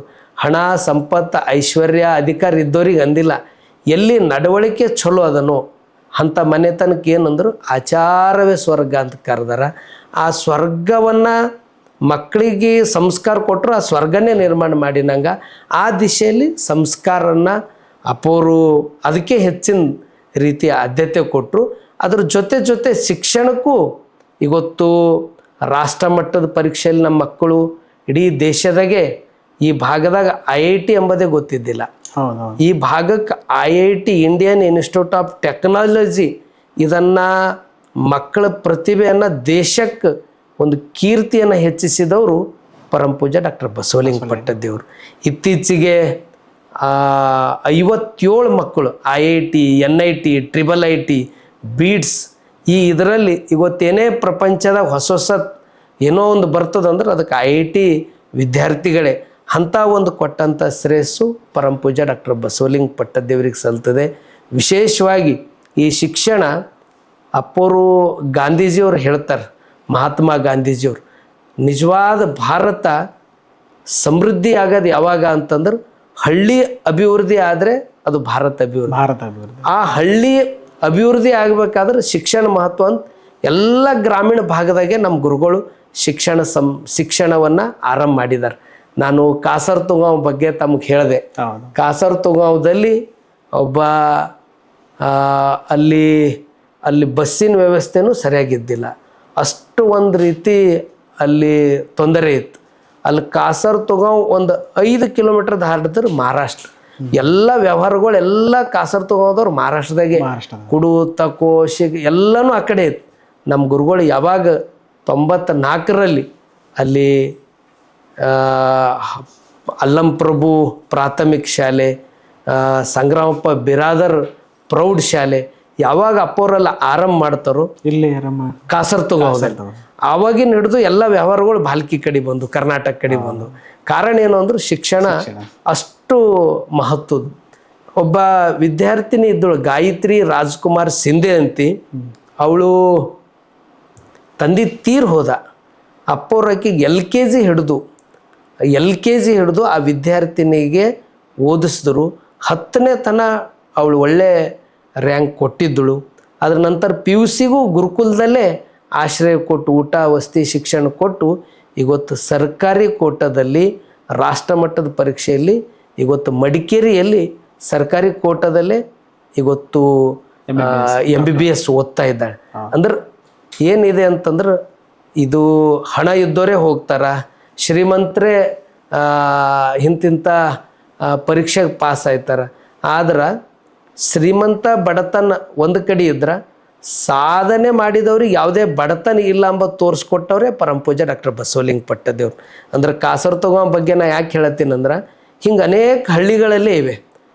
ಹಳ್ಳಿಗಳಲ್ಲೇ ನಮ್ಮ ಬೀದರ್ ಜಿಲ್ಲೆಯಲ್ಲಿ ವಿಶೇಷವಾಗಿ ಹಳ್ಳಿ ಕಡೆನೇ ಹೆಚ್ಚಿನ ಸ್ಕೂಲ್ ಕಾಲೇಜ್ಗಳಿವೆ.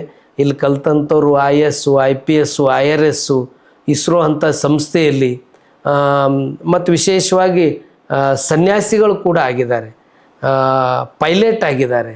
ಇದಕ್ಕೆಲ್ಲ ಕಾರಣ ಅಂದ್ರೆ ಸಂಸ್ಕಾರ ಮತ್ತು ಶಿಕ್ಷಣ. ಅಪ್ಪೋರು ಇಷ್ಟು ಶಿಕ್ಷಣ ಗುಣಮಟ್ಟ ಹೆಚ್ಚಿಸಲಿಕ್ಕೆ ಇದಕ್ಕೆ ಮೂಲ ತಳಪಾಯ ಅಂದರೆ ರಿವಿಷನ್ ಮಾಡಿಸ್ತಾರೆ. ಅಂದರೆ ಈಗ ಜೂನ್ ತಿಂಗಳಲ್ಲಿ ನಮ್ಮ ಶಾಲೆ ಪ್ರಾರಂಭ ಆಗ್ತದೆ. ಅದಕ್ಕಿಂತ ಮೊದಲೇ ವಾರ್ಷಿಕ ಪರೀಕ್ಷೆ ಮುಗಿಸಿ ಅವ್ರ ಸಿಲೆಬಸ್ಸೇ ಆರಂಭ ಮಾಡ್ತಾರೆ. ಅದು 4 ತಿಂಗಳಲ್ಲಿ ಮುಗಿಸಿ ಮತ್ತೆ ಅವ್ರಿಗೆ ರಿವಿಷನ್ ಮಾಡೋದು. ಆ ಮಕ್ಕಳಿಗೊತ್ತು ನಮ್ಮ ರಾಜ್ಯದಾಗೆ ಕೊನೆಯ ಸ್ಥಾನ ಫಸ್ಟು ಉಡುಪಿ ಇರ್ತಿತ್ತು, ಕೊನೆಯದು ಬೀದರ್ ಇರ್ತಿತ್ತು. ಇವತ್ತು ಬೀದರ್ ಒಂದು 10-12ನೇ ಸ್ಥಾನದಾಗ ಬರಲಿಕ್ಕೆ ಇಲ್ಲಿ ಎಲ್ಲರದ್ದು ಕೊಡುಗೆ ಇದೆ. ಪರಮಪೂಜ್ಯ ಡಾಕ್ಟರ್ ಬಸವಲಿಂಗ ಪಟ್ಟದೇವ್ರು ಈ ಭಾಗದ ಒಂದು ಗ್ರಾಮೀಣ ಭಾಗದ, ಅಂದ್ರೆ ಇದು ಗ್ರಾಮೀಣ ಭಾಗದಾಗೆ ಯಾಕೆ ತೆಗೆದಾರ ಅಂದ್ರೆ ಹಳ್ಳಿ ಮಕ್ಕಳು ದಿಲ್ಲಿ ಮಕ್ಕಳ ಜೊತೆ ಸ್ಪರ್ಧೆ ಮಾಡಬಾರ್ದು. ಅಂದ್ರೆ ರೈತರ ಮಕ್ಕಳು, ಅಡುಗೆ ಮಾಡೋರು, ಡ್ರೈವರು, ಸಾಮಾನ್ಯ ಪಾಲಕರು ಮಕ್ಕಳು ಕೂಡ ಎತ್ತರ ಮಟ್ಟಕ್ಕೆ ಬೆಳಿಬೇಕನ್ನೋದೇ ಅಪ್ಪರದ್ದು ಒಂದು ಸಂಕಲ್ಪ. ಗುರುಗಳೇ, ನಿಮ್ಮ ಮಟ್ಟದಲ್ಲಿ ಹುಡುಗರು ಪ್ರವೇಶ ಪಡಬೇಕಾದ್ರೆ ಅವ್ರದ್ದು ಎಲಿಜಿಬಿಲಿಟಿ ಏನಾರ ಇದೆ, ನಾರ್ಮಲ್ ಆಗಿ ನಾವು ಪಡ್ಬೋದು? ನಮ್ಮಲ್ಲಿ ಬಾಲ್ಕಿ ಮಟ್ಟದಲ್ಲಿ 400ಕ್ಕಿಂತ ಹೆಚ್ಚು ವಿದ್ಯಾರ್ಥಿಗಳಿದ್ದಾರೆ. ಯಾವುದೇ ರೀತಿಯಿಂದ ಅವರಿಗೆ ಹೀಗೆ ಪರೀಕ್ಷೆ ಅಂತಕ್ಕಂಥದ್ದಿಲ್ಲ. ನಾವು ಡೈರೆಕ್ಟ್ ಅವರಿಗೆ ಪ್ರವೇಶವನ್ನು ಕೊಡ್ತೀವಿ. ಅದು ಅಪ್ಪೋರ ಉದ್ದೇಶನೂ ಬಡವರು, ನಿರ್ಗತಿಕರು. ಈ ಸರ್ತಿ ಅಂತೂ ಒಂದು ಹೊಸದಾಗಿ ಎಲ್ಲ ಕಡೆ ನೀವು ಯಾವುದೇ ಸರ್ಕಾರಿ ಒಂದು ವಸತಿ ನಿಲಯಗಳು ನೋಡಿದಾಗ ಅದು ಕಿತ್ತೂರು ಇರ್ಬೋದು, ಆದರ್ಶ ಇರ್ಬೋದು, ಮುರಾರ್ಜಿ ಇರ್ಬೋದು, ಅಲ್ಲೆಲ್ಲ 6ನೇ ಕ್ಲಾಸಿಂದ ಪ್ರಾರಂಭ ಆಗ್ತದೆ. ನಮ್ಮ ಗುರುಗಳು 1ನೇ ಕ್ಲಾಸ್ದಿಂದೇ ಮಟ್ಟದಲ್ಲಿ ಕೊಟ್ಟಿದ್ದಾರೆ. ಆ ಮಕ್ಕಳು ಬಡವರು ಇರಬೇಕು, ಅವ್ರಿಗೆ ಯಾವುದೇ ರೀತಿಯಿಂದ ಸೌಲಭ್ಯ ಇರಲ್ತಕ್ಕಂಥ ಮಕ್ಕಳಿಗೆ ಪೂರ್ತಿ ಅನ್ನ, ಆಶ್ರಯ, ಶಿಕ್ಷಣ 1ನೇ ಕ್ಲಾಸ್ದಿಂದ ಯಾಕೆ ಪ್ರಾರಂಭ ಮಾಡಿದ್ದಾರೆ? ಕಾರಣ ಏನು ಅಂತಂದ್ರೆ ಅವ್ರಿಗೆ ಒಳ್ಳೆ ಎಜುಕೇಷನ್ ಸಿಗುತ್ತಂದ್ರೆ ಮುಂದೆ ಅವ್ರಿಗೆ ಯಾವುದೇ ರೀತಿಯಿಂದ ಸಮಸ್ಯೆ ಬರಲ್ಲ. ಈಗ ರಾಷ್ಟ್ರ ಮಟ್ಟದ ಪರೀಕ್ಷೆಯಲ್ಲಿ ಅವರಿಗೆಲ್ಲ ಸರಳ ಆಗಬೇಕು ಅನ್ನುವ ಸದುದ್ದೇಶ ಇಟ್ಕೊಂಡು ಪ್ರತಿ ವರ್ಷ ಒಂದು 25 ಮಕ್ಕಳಿಗೆ ತಗೋತಾರೆ. ಈ ರೀತಿ ಬಾಲ್ಕಿ ಮಟ್ಟದಲ್ಲಿ ಕಾನೂನು ಪ್ರಕಾರವಾಗಿ ದತ್ತು ಮಕ್ಕಳು ಸ್ವೀಕಾರ ಮಾಡ್ತಾನೆ ನಾನು. ಹೌದು. ಈಗ ಅದು ದತ್ತು ಮಕ್ಕಳನ್ನ ತಗೋದ ನೀವು ಹೋಗಿ ತಗೋದ ಯಾರ ಹೇಳಿದ್ರೆ ತಗೋತಾರೆ? ಇದು ಹಿರೇಮಠ ಸಂಸ್ಥಾನ ದತ್ತು ಕೇಂದ್ರ ಅಂತ ಇದು ಆರಂಭ ಆಗಿದ್ದು ಹೇಗೆ ಅಂದರೆ ಇದ್ರ ಹಿನ್ನೆಲೆ ಔರಾ ತಾಲೂಕ ಉಜ್ನಿ ಅಂತ ಗ್ರಾಮ, ವಡಗಾಂವ್ ಹತ್ತಿರ ನಿಮ್ಮೂರ ಹತ್ತಿರ. ಗೌತಮರು ಏನು ಚಿಕ್ಲಿ ಹತ್ತಿರ ವಡಗಾಂವ್ ಏನು ಸರ್ಕಲ್ ಇದೆನೋ ಅಲ್ಲೇ ಉಜ್ನಿ ಇದೆ. ಆ ಉಜ್ನಿ ಗ್ರಾಮದಿಂದ ಒಬ್ಬ ತಾಯಿ ಫೋನ್ ಮಾಡ್ತಾಳೆ. ಆಗ ಮೊಬೈಲ್ ಇರಲ್ಲ, ಲ್ಯಾಂಡ್ ಫೋನಿಗೆ ಫೋನ್ ಬರ್ತದ ಅಥವಾ ಮೊಬೈಲ್ ಇದ್ದಿರ್ಬೋದು. ನಂಬಲ್ಲಂತೂ ಲ್ಯಾಂಡ್ ಫೋನ್ ಬಂದ ಅಪ್ಪೋರೆ ಮತ್ತೆ ಹಿಂಗೆ ಒಂದು ಕೂಸು ಸಿಕ್ಕ್ಯದ್ರಿ, ತಿಪ್ಪ್ಯಾಗ ಸಿಕ್ಕ್ಯದ, ಯಾರದೋ ಗೊತ್ತಿಲ್ಲ. ಆಗಿಂದಾಗ ಫೋನ್ ಮಾತಾಡಿ ಅವ್ರ ಬಳಿ ಯಾವುದೇ ವಾಹನನೂ ಕೂಡ ಇರೋದಿಲ್ಲ. ಅವಾಗ ಒಂದು ಜೀಪ್ ಕಟ್ಕೊಂಡು ಅಲ್ಲಿದೆ ಜೀಪ್ ಕಟ್ಕೊಂಡು ಸೀದಾ ಅಲ್ಲಿಗೆ ಹೋಗ್ತಾರೆ. ಅಲ್ಲಿಗೆ ಹೋಗೋಷ್ಟರಲ್ಲಿ ಆ ಮಗು ಇರೋದಿಲ್ಲ. ಅಪ್ಪವ್ರು ಭಾಳ ಒಂದು ರೀತಿ ನಾ ಏನು ಅಂದ್ಕೊಂಡು ಬಂದ, ಇಲ್ಲಿ ಮಗು ಇಲ್ಲಲ್ಲ. ಅವಾಗ ಊರವ್ರು ಹೇಳಿದ್ರು, ಇಲ್ಲ ಅಪ್ಪರೇ ಕೂಸು ಅದ, ಅದ್ರ ಪೊಲೀಸರು ಒಯ್ದಾರ, ಅವ್ರ ಪರ್ಮಿಷನ್ ಬೇಕು. ಮತ್ತು ಪೊಲೀಸ್ ಸ್ಟೇಷನ್ಗೆ ಹೋಯ್ತಾರೆ. ಪೊಲೀಸ್ ಸ್ಟೇಷನ್ಗೆ ಹೋದ್ರಿಲ್ಲ, ನಮಗೆ ಕೊಡ್ಲಕ್ಕೆ ಬರಲ್ಲ ಸ್ವಾಮೀಜಿ, ನೀವು ಅವರಾದ THO ಆರೋಗ್ಯ ಅಧಿಕಾರಿಗಳ ಹತ್ತಿರ ಹೋಗಬೇಕು. ಮತ್ತು ಅವರು ಅವರಾದಕ್ಕೆ ಹೋಗಿ ಅಲ್ಲಿ THO ಅವ್ರ ಜೊತೆ ಮಾತಾಡ್ತಾರೆ. ಮಾತಾಡ್ದಾಗಿಲ್ಲ ಸ್ವಾಮೀಜಿ, ನನಗೆ ಕೊಡ್ಲಿಕ್ಕೆ ಬರಲ್ಲ, ನೀವು ಒಳ್ಳೆಯ ಉದ್ದೇಶ ಇಟ್ಕೊಂಡು ಬಂದಿರಿ, ಆದರೆ ಸರ್ಕಾರ ನಿಯಮ ನೀವು DHOನ ಬಲ್ಲಿ ಹೋಗಬೇಕು. ಮತ್ತು ಬೀದರ್ DHO ಅವ್ರ ಬಲ್ಲಿ ಬರ್ತಾರೆ. DHO ಅವರು ಅವ್ರಿಗೆ ಹೋಗಿ ಕೇಳಿದ್ರೆ, ಸ್ವಾಮೀಜಿ ನನಗೆ ಕೊಡ್ಲಕ್ಕೆ ಬರಲ್ಲ, ನೀವು ಕೋರ್ಟಿಗೆ ಹೋಗ್ಬೇಕು. ಅದೇ ಗಳಿಗೆ ಕೋರ್ಟಿಗೆ ಹೋಗ್ತಾರೆ. ಕೋರ್ಟಿಗೆ ಹೋದ್ರೆ ಅಲ್ಲೆಲ್ಲ ಭಕ್ತರು ಎಲ್ಲರೂ ಅಲ್ಲಿ ಭಾಳ ಜನ, ಯಪ್ಪ ನೀವು ಇಲ್ಲಿ ಯಾಕೆ ಬಂದಿರಿ, ಇಲ್ಲಿ ಏನು ಜಗಳ ಏನ್ರ ಆಗ್ಯದೇನ್ರಿ? ಇಲ್ಲ ಏನಿಲ್ರಿ, ನಾ ಕೂಸಿಗೆ ತಗೊಳಕ್ಕೆ ಬಂದೀನಿ, ಹಿಂಗೆ ಉಜ್ಜಿನಿದಾಗ ಸಿಕ್ಕ್ಯದ ಕೂಸು ತಗೊಳಕ್ಕೆ ಬಂದೀನಿ.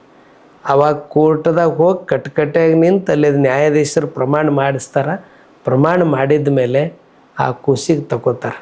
ತಗೊಂಡ ಮ್ಯಾಗ ಅಲ್ಲಿದ ಜಡ್ಜು ಆ ಕುರ್ಜಿ ಮೇಲಿಂದ ಎದ್ದು ನಿಂತು, ನನ್ನ ಜೀವನ ಸಾರ್ಥಕ ಆಯ್ತು ಸ್ವಾಮೀಜಿ. ಒಬ್ಬ ಸನ್ಯಾಸಿಗಳು ನನ್ನ ಕೋರ್ಟ್ದಾಗ ಕಟ್ಕಟ್ಟಾಗಿ ಬಂದು ನಿಂತವ್ರು ಆಸ್ತಿ ಸಲ್ಯಾಕ ಜಗಳ ಸಲ್ಯಾಕ ನನ್ನ ಜೀವನ ಇವತ್ತು ಸಾರ್ಥಕ ಆಯಿತು. ಒಬ್ಬ ಸನ್ಯಾಸಿಗಳ ಆಗಿ ಕೋರ್ಟ್ ಮೆಟ್ಟಿಗೆ ಬಂದು ಕೂಸು ತಗೊಳಕ್ಕೆ ನೀವು ಬಂದಿರಿ, ನಾ ಇವತ್ತು ನನ್ನ ಜೀವನ ಸಾರ್ಥಕ ಆಯ್ತು, ನಿಮಗೆ ಧನ್ಯ ಧನ್ಯ ಅಂತ ತಿಳ್ಕೊಂಡು ಅವ್ರು ಎದ್ದು ನಿಂತು ಕೈ ಮುಗಿತಾರೆ. ಇದು 2004ರಲ್ಲಿ ಇರ್ಬೋದು. ಆವಾಗ ಆ ಕೂಸು ತಗೊಂಡು ಅಲ್ಲಿದಿಂದ ದತ್ತು ಕೇಂದ್ರ ಪ್ರಾರಂಭ ಆಗ್ತದೆ. ಆ ಪ್ರಾರಂಭ ಆಗಿದ್ದ ಮೇಲೆ ಮಹಿಳಾ ಮಕ್ಕಳ ಕಲ್ಯಾಣ ಇಲಾಖೆ ಅಧಿಕಾರಿಗಳೆಲ್ಲ ಒಂದು 2 ವರ್ಷದ ನಂತರ ಅಲ್ಲಿ ಗುರುಕುಲ್ ಬರ್ತಾರೆ. ಅವ್ರಂತಾರ, ನೀವು ಇದೇನು ಮಕ್ಕಳಿಗೆಲ್ಲ ನೀವು ಪಾಲನೆ ಪೋಷಣೆ ಭಾಳ ಚಲೋ ಮಾಡ್ಲತ್ತೀರಿ, ನಿಮ್ಗೆ ನಾವು ಧನ್ಯ ಇದ್ದೀವಿ, ಆದ್ರೆ ಕಾನೂನು ನಿಯಮ ಪ್ರಕಾರ ಮಾಡಬೇಕು. ಅದು ಒಳ್ಳೆಯದು. ಅದು ಕಾನೂನು ಬಿಟ್ಟು ಹೋದ್ರಿ ಅಂತಂದ್ರೆ ನಿಮಗೆ ಜೈಲಿಗೆ ಒಯ್ತಾರ, ನಂಗೇನೂ ಮಾಡ್ಲಿಕ್ಕಾಗಲ್ಲ, ಮಕ್ಕಳಿಗೆಲ್ಲ ಜೈಲಿಗೆ ಒಯ್ತಾರ, ಎಲ್ಲ ಸಮಸ್ಯೆಗಳಾಯ್ತವ, ನೀವು ನಡೆಸೋರಿಗೂ ನಿಮಗೂ ಸಮಸ್ಯೆ ಅದ. ಆಗ ಅಪ್ಪವ್ರು ಅಂದರು, ನಾ ಮಾನವೀಯತೆ ದೃಷ್ಟಿಯಿಂದ ಮಾಡೀನಿ, ಇದು ಯಾವುದೇ ರೀತಿಯಿಂದ ನಾನು ಇದರಲ್ಲಿ ನಿಸ್ವಾರ್ಥದ ನನ್ನ ಬಲ್ಲಿ, ಅದ್ರ ಸಲಕ್ಕೆ ನೀವು ಒಂದು ಸ್ವಲ್ಪ ದಿನ ನಂಗೆ ಕಾಲಾವಕಾಶ ಕೊಟ್ರಿ ಅಂದ್ರೆ ನಾನು ನೋಂದಣಿ ಮಾಡಿ ಮತ್ತೆ ನಿಮಗೆ ಕರೆಸ್ಕೊತೀನಿ ಅಂಥೇಳಿ ಸ್ವಲ್ಪ ದಿನದಾಗ ನೋಂದಣಿ ಮಾಡಿ ಒಂದು ಸರ್ಕಾರದ ಕಾನೂನು ನಿಯಮ ಪ್ರಕಾರ ಇಲ್ಲೇ ಆ ನೋಂದಣಿ ಮಾಡಿದ್ಮೇಲೆ ಮತ್ತೆ ಅವರಿಗೆಲ್ಲ ಕರೆಸಿ ಅವರೆಲ್ಲ ಭಾಳ ಖುಷಿ ಪಡ್ತಾರೆ. ಸ್ವಾಮೀಜಿ ನಾವು ಭಾಳಷ್ಟು ಕಡೆ ಅವ, ಆದ್ರೆ ಇಲ್ಲಿ ನಂಗೆ ಎಲ್ಲೂ ಇಲ್ಲ, ಇಲ್ಲಿ ಮಮತೆ ತಾಯಿ ಪ್ರೀತಿ ಭಾಳ ನಿಮ್ಮ ಕಾಳಜಿ ಅದ, ನಿಮ್ಮ ಕಾಳಜಿಗೆ ನಾವೆಲ್ಲ ಧನ್ಯರಾಗಿದ್ದೀವಿ. ಯಾಕಂದ್ರೆ ಇಲ್ಲೇ ಊಟ ವಸತಿ ಶಾಲೆ ಮಕ್ಕಳಿಗೆ ಭಾಳ ಅಂದ್ರೆ ಭಾಳ ಕಾಳಜಿ ಮಾಡೋದು. ಒಂದು ತಿಂಗಳದ್ದು ಬರ್ತದೆ, 15 ದಿನದ ಬರ್ತದೆ, 8 ದಿನದ ಬರ್ತದೆ. ಆ ಮಕ್ಕಳಿಗೇನು ನೀವು ಮಾಡ್ತೀರಿ ಇದು ನಿಜವಾದ ದೇವ್ರು ಮೆಚ್ತಕ್ಕಂಥ ಕೆಲಸ. 1 ತಿಂಗಳು 2 ತಿಂಗಳು ಮಗುವಿಗೆ ನೀವು ಯಾವ ರೀತಿ ಪೋಷಣೆ ಮಾಡ್ಬೋದು ಸರ್? ಅದು ಯಾವ ರೀತಿ ಮಾಡ್ತೀವಂದರೆ ಅಲ್ಲಿ ಜಯಕ್ಕ ಅಂತಿದ್ದಾರೆ ಒಬ್ಬ ತಾಯಿ, ಆ ನಂತರ ಮಹಾಲಕ್ಷ್ಮಿಯವರಂತಿ ಅದ್ರ ಮೇಲೆ ನೋಡ್ತಕ್ಕಂಥವ್ರು, ಅದ್ರದ್ದು ವ್ಯವಸ್ಥಾಪಕರಾದ ಅನಿಲ್ ಹಾಲ್ಕುಡಿಯವರು, ಅದ್ರದ್ದು ಆಡಳಿತಾಧಿಕಾರಿಗಳಾದ ಮೋಹನ್ ರೆಡ್ಡಿ ಸರು, ಅಲ್ಲಿ ಕಾನೂನು ಇದ್ರ ಪ್ರಕಾರ ನಮ್ಮ ಧನರಾಜಣ್ಣವರು, ಶಶಿಧರ್ ಕೋಸಂಬಿ ಅವರು, ಇವರೆಲ್ಲರೂ ಅದಕ್ಕೆಲ್ಲ ಮಾರ್ಗದರ್ಶನ ಮಾಡಿಕೊಂಡು ಮತ್ತು ವಿಶೇಷವಾಗಿ ಒಂದು 4 ಜನ ತಾಯಿಂದೇರಿದ್ದಾರೆ. ಅವರು ವಿಧವೆಯರಿದ್ದಾರೆ, ಅವ್ರ ಮನೆಗೆ ಏನೋ ಸಮಸ್ಯೆ, ಅವ್ರ ಮಕ್ಕಳಿಗೆ ಉಚಿತವಾಗಿ ಊಟ ವಸತಿ ಶಿಕ್ಷಣ ಕೊಟ್ಟು ಇವತ್ತು ಇಡೀ ರಾಜ್ಯದಾಗೆ ಈ 10ನೇ ಫಲಿತಾಂಶ ಬಂತು. ಅವನು ಅಲ್ಲಿ ಲಕ್ಷ್ಮಿ ಅಂತ ಒಬ್ಬ ತಾಯಿ ಇದ್ದಾರೆ, ಅವ್ರ ಮಗನೇ ಇಡೀ ರಾಜ್ಯದಲ್ಲೇ 8ನೇ ರ್ಯಾಂಕ್ ಇದ್ದಾನೆ ಕನ್ನಡ ಮಾಧ್ಯಮದಲ್ಲಿ. ಈ ರೀತಿ ಅಲ್ಲೆಲ್ಲ ಅಲ್ಲೇನು ತಾಯಿಂದೇರಿದ್ದಾರೆ ಅವ್ರ ಮಕ್ಕಳಿಗೆ ಅವ್ರಿಗೆಲ್ಲರಿಗೆ ಒಂದೊಂದು ಒಳ್ಳೊಳ್ಳೆ ಸ್ಥಾನಕ್ಕೆ ಅಪ್ಪವರು ತಗೊಂಡು ಬಂದಿದ್ದಾರೆ. ದತ್ತು ಮಕ್ಕಳ ನೆನಪಾಯ್ತು, ದಿವ್ಯಾಂಜಲಿ. ಹೌದು, ದಿವ್ಯಾಂಜಲಿ. ಆ ಹುಡುಗಿನೂ ದತ್ತು ಮಕ್ಕಳು. ಹೌದೌದೌದು. ಅವಳು ಜಿ ಕನ್ನಡದಲ್ಲಿ ನೋಡಿನಾಗ ಆಕಿಂದ ಏನು ಆಗಿದ್ದ ಘಟನೆನೇ ಆಕಿ ಅಲ್ಲಿ ಅವಳು ಅದನ್ನು ಪೂರ್ತಿ ಅದು ಮಹಾನಟಿಯಾಗಿ ಆಕಿ ತೋರಿಸಿದ್ದು ಎಲ್ಲರಿಗೂ ಕಣ್ಣು ಕಟ್ಟಂಗಾಗಿತ್ತು. ಎಲ್ಲರ ಹೃದಯ ಒಂದು ರೀತಿ ಅಲ್ಲಿ ಎಲ್ಲರಿಗೂ ಹೃದಯಕ್ಕೆ ಟಚ್ ಆಯ್ತದು. ಅಂಥ ಸನ್ನಿವೇಶ ಇದ್ದಿನ ಸತ್ಯ ಘಟನೆ ಅವಳು ಎಲ್ಲರ ಮುಂದೆ ತೋರಿಸಿದಾಳೆ. ಸರಿ ಗುರುಗಳೇ, ದತ್ತು ಮಕ್ಕಳು ಮತ್ತು ತಾಯಿ ತಂದೆಯಲ್ಲಿ ಬೆಳೆದ ಮಕ್ಕಳು ಏನರ ವ್ಯತ್ಯಾಸ ಇರ್ಬೋದು ಬೆಳವಣಿಗೆ ಆದಮೇಲೆ? ವ್ಯತ್ಯಾಸ ಅಂತೂ 100%. ತಾಯಿ ಕಳ್ಳು, ತಾಯಿದ ಜೀವ, ತಾಯಿದ ಮಮತೆ ಪ್ರೀತಿ ಯಾರಿಗೂ ಹೋಲಿಕೆ ಮಾಡ್ಲಿಕ್ಕಾಗಲ್ಲ. ಅವಳು ಹಡ್ದಿದ್ದು ಜನ್ಮ ನೀಡಿದ ಮಕ್ಕಳಿಗೆ ಏನು ಸಂಸ್ಕಾರ ಕೊಡ್ತಾಳ ಅದು ಯಾರಿಗೂ ಹೋಲಿಕೆ ಮಾಡ್ಲಿಕ್ಕಾಗಲ್ಲ. ಅದೇ ಒಂದು ಆದರ್ಶ ಇಟ್ಕೊಂಡೆ ನಮ್ಮ ಗುರುಗಳು ಇಲ್ಲಿ ಅವ್ರಿಗೆ ಯಾವುದೇ ರೀತಿಯಿಂದ. ಇನ್ನೊಂದು ವಿಶೇಷ ಅಂದರೆ ನಮ್ಮ ಗುರುಗಳದು ಹುಟ್ಟಿದ್ದು 25 ಆಗಸ್ಟ್ 1950ರಲ್ಲಿ ಅಪ್ಪವ್ರ ಜನ್ಮ ತಾಳ್ತಾರೆ. ಪೂಜ್ಯ ಡಾಕ್ಟರ್ ಬಸವಲಿಂಗ ಪಟ್ಟದೇವ್ರು 25 ಆಗಸ್ಟ್ 1950ರಲ್ಲಿ ಅವರು ಒಂದು ಸಾರಿನೂ ಹುಟ್ಟಹಬ್ಬ ಮಾಡ್ಕೊಂಡಿಲ್ಲ. 50 ವರ್ಷ ಮೇಲೆ ಶಿವಾನಂದ್ ಗುಂದಿಗೆ ಅಂತ ತಿಳ್ಕೊಂಡು ಅವರು ಮಠದ ಭಕ್ತರು ಅವರು ಒಂದಿನ ಪತ್ರಿಕೆಯಲ್ಲಿ ಹಾಕಿ ನಿಮ್ಮ ಹುಟ್ಟಹಬ್ಬ, ನಮ್ಮ ಹುಟ್ಟಹಬ್ಬ ನನಗೆ ಗೊತ್ತಿಲ್ಲ, ನೀವು ಹೆಂಗೆ ನಾ ಡೇಟ್ ಆಫ್ ಬರ್ತ್ ನೋಡೀನಿ. ಅವತ್ತಿನ ಹಿಡಿದು ಬರೋದು, ಶಾಲ್ ಹಚ್ಚೋದು ಹಿಂಗೆಲ್ಲ ಭಕ್ತರು ಮಾಡ್ಲತ್ತರು. ಅವಾಗ ಒಂದು ಪತ್ರಿಕೆ ಹೇಳಿಕೆ ಕೊಟ್ಟರು, ದಯಮಾಡಿ ನನ್ನ ಹುಟ್ಟಹಬ್ಬನ ಆಚರಣೆ ಮಾಡ್ಕೊಂಬಲ್ಲ, ನೀವೇನೇ ಮಾಡೋದಲ್ಲ ಅದು ಸುದೈವಿ ಮಕ್ಕಳು ಹುಟ್ಟಹಬ್ಬ ಅಂತ ಮಾಡಬೇಕು. ಅಂದ್ರೆ ಆ ಮಕ್ಕಳಲ್ಲಿ ತಾಯಿ ತಂದೆ ಇದ್ರೆ ನಮಗೆ ಈ ರೀತಿ ಮಾಡ್ತಿರಲ್ಲ ಎಂಬ ಭಾವನೆ ಅವ್ರ ಬಳಿ ಕಿಂಚಿತ್ತು ಬರಬಾರ್ದು.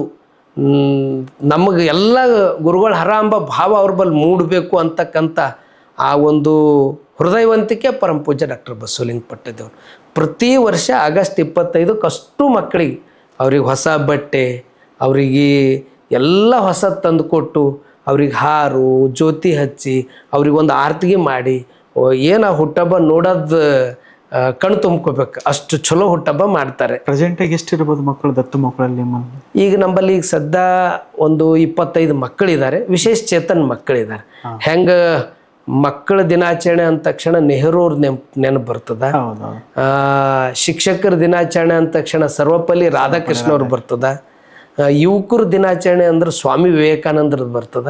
ಸುದೈವಿ ಮಕ್ಕಳು ಅಂದ ತಕ್ಷಣ ನಮಗೆ ನೆನಪು ಬರೋದೇ ಡಾಕ್ಟರ್ ಬಸವಲಿಂಗ ಪಟ್ಟದೇವರು. ಒಳ್ಳೆ ಈ ರೀತಿ ಅಪೂರ್ದು ಕೇವಲ ಈ ಮಕ್ಕಳದಷ್ಟೇ ಅಲ್ಲ, ಬಸವಣ್ಣವ್ರು ಹೇಳಿದ್ರು ದಯವಿಲ್ಲದ ಧರ್ಮ ಅದಾವು ದಯ, ಅಂದ್ರೆ ದಯ ಎಲ್ಲದನೋ ಅದು ಧರ್ಮ ಅಂತ ಹೇಳಿದ್ರು. ಪ್ರಾಣಿಗಳಿಗೂ ನಮ್ಮಂಗೆ ಅದಕ್ಕೂ ಜೀವ ಅದ. ಒಂದು ಸರ್ತಿ ಅಪ್ಪವ್ರ ಜೊತೆ ನಾನೇ ಇದ್ದೆ, ಈ ಡೋಣಗಾಪುರ ಟೇಕಣಿ ವಾಕಿಂಗ್ ಹೋಗ್ತಾ ಇದ್ದೀವಿ ಸಾಯಂಕಾಲ ಹೊತ್ತು. ವಾಕಿಂಗ್ ಹೋಗಾಗ ಔರಾ ತಾಲೂಕದಿಂದ ಒಂದು ಟೆಂಪು ಬಂತು. ಅಪ್ಪರಿಗೆ ನೋಡಿ ನಿಲ್ಲಿಸಿ ನಮಸ್ಕಾರ ಮಾಡಿದ್ರು. ನಮಸ್ಕಾರ, ಅವ್ರು ಬೋರಳದವ್ರು ಇದ್ದರು. ಅಪ್ಪವ್ರು ಅಂದರು, ಮತ್ತು ಎಲ್ಲಿಗೆ ನಡೆದಿರಿ? ಇಲ್ಲ ಅಪ್ಪರೇ, ನಾವು ಇದು ಟೆಂಪುದಾಗೆಲ್ಲ ನಾವು ತಗೊಂಡು ಖಾನ್ಸರಿಗೆ ನಡೆದೆವು. ಏನವ ಟೆಂಪುದಾಗ? ಆಕಳವ, ಮತ್ತು ನಾನು ನೋಡ್ತೀನಿ ಅಂತ ಅದ್ರ ಹತ್ತಿರ ಹೋಗಿ ನೋಡಿದ್ರು. ಭಾಳ ಚಲೋ ಆಕಳು. ಅದನ್ನೆಲ್ಲ ನೋಡಿ ಅಪ್ಪವ್ರು ಅಂದರು, ಮತ್ತು ಖಾನ್ಸರಿ ಒಯ್ಯೋದು ತಪ್ಪಾಗ್ತದ, ನಮಗೆ ಹೆಂಗೆ ಜೀವ ಅದ? ಈಗ ನನಗೆ ಇಲ್ಲಿ ಪೆಟ್ಟಾಯಿತು, ನೋವು ಆಗ್ತದೆ, ಇಲ್ಲಿ ನಾನು ಚಾಕು ತಗೊಂಡು ಇದು ಮಾಡಿದ್ರೆ ರಕ್ತ ಹೊರಗೆ ಬರ್ತದೆ. ಹಂಗೆ ನಮ್ಮಂಗೆ ಅದಕ್ಕೂ ಜೀವ ಅದ, ದಯಮಾಡಿ ಅದಕ್ಕೆ ಒಯ್ಯೋದು ಬೇಡ, ನೀ ಖಾನ್ಸರಿಗೆ ಒಯ್ಯಬೇಡ. ನಂಗೆ ರೊಕ್ಕ ಮಹತ್ವ, ನಾ ರೊಕ್ಕ ಕೊಟ್ಟಾರಪ್ಪರೇ, ರೊಕ್ಕ ಹಂಗಿದ್ರೆ ಅಪ್ಪರು ಅಂದರು, ಮತ್ತು ನಿಂಗೆ ರೊಕ್ಕನೇ ಮಹತ್ವ ಅದಲ್ಲ. ಆಯ್ತು, ನಾ ರೊಕ್ಕ ಕೊಡ್ತೀನಿ, ಎಷ್ಟು ಅಂತಂದಾಗ ಅವ್ರು ಇಷ್ಟ ಅಂತ ಹೇಳಿದ್ರು. ನನಗೆ ಸೈಕಲ್ ತಗೊಂಡು ಅಲ್ಲಿಗೆ ಹೋಗಿ ದುಡ್ಡು ತಗೊಂಡು ಬಂದೆ, ಮತ್ತೊಬ್ಬರ ಬಲ್ಲಿ ಸಾಲ ತಗೊಂಡು. ಅಂದ್ರೆ ಆರ್ಥಿಕ ಪರಿಸ್ಥಿತಿ ಹಂಗಿತ್ತು. ಅಷ್ಟು ದುಡ್ಡು ಕೊಟ್ಟು ಪ್ರಾಣಿಗಳಿಗೆ ಸಂರಕ್ಷಣೆ ಮಾಡಿದವರು ಪರಮ ಪೂಜ್ಯ ಡಾಕ್ಟರ್ ಬಸವಲಿಂಗ ಪಟ್ಟ. ಗೋಶಾಲೆ ತುರ್ಗಾಯಿ ರಾಮಣ್ಣ ಅಂತ ಗೋಶಾಲೆ ಪ್ರಾರಂಭ ಮಾಡಿದ್ರು. ಅಂದ್ರೆ ಈ ಮಾನವೀಯತೆಯಿಂದ ಯಾವುದೇ ಫಲಾಪೇಕ್ಷೆ ಇಲ್ಲದಂಗೆ ಆರಂಭ ಮಾಡಿದ್ದು. ಆ ಮಕ್ಕಳನ್ನು ಪಾಲನೆ ಪೋಷಣೆ ಒಂದು ನಿಸ್ವಾರ್ಥ ರೀತಿಯಲ್ಲಿ ಮಾಡಿದ್ದು. ಮತ್ತು ಈ ಗೋಶಾಲೆ ಪ್ರಾರಂಭ ಮಾಡಿದ್ದು ಯಾವತ್ತೂ ಅವಕ್ಕೆ ಜೀವ ತೆಗಿಬಾರ್ದು, ಜೀವ ಉಳಿಸೋ ಕೆಲಸ ನಾವು ಮಾಡ್ಬೇಕನ್ನೋ ಸಲುವಾಗಿ ಆ ಗೋಶಾಲೆ ಪ್ರಾರಂಭ. ಹಳ್ಳಿಗಳಲ್ಲಿ ರೈತರು ಆರ್ಥಿಕ ಸಮಸ್ಯೆ ನಿವಾರಣೆ ಮಾಡ್ಕೋಬೇಕಾದ್ರೆ ದನಕಳುಗಳು ಮಾಡ್ತೀವಲ್ಲ, ಎಕ್ಸಾಂಪಲ್ ನಾವೇ ನಮ್ದೇ ಹೇಳ್ತೀವಿ. ಹೌದು, ನಮ್ಗೆ ದಾರಿ ಗೊತ್ತಾಗಲ್ಲ, ನಮ್ಮ ಹತ್ರ ಒಂದು 10 ದನಗಳಿದೆ, ಅದೇನ್ ಮಾಡ್ಬೇಕು? ನಾವು ಬೇರೆ ಮಾರ್ಬಿಡ್ತೀವಲ್ಲ, ಏನ್ ಹೇಳ್ತೀರಿ ನೀವು? ಅದಕ್ಕೆ ನಾನು ಹೇಳೋದು, ದಯಮಾಡಿ ಮಾರಾಟ ಮಾಡಲಿಕ್ಕೆ ನಮ್ದು ಅಭ್ಯಂತರ ಇಲ್ಲ.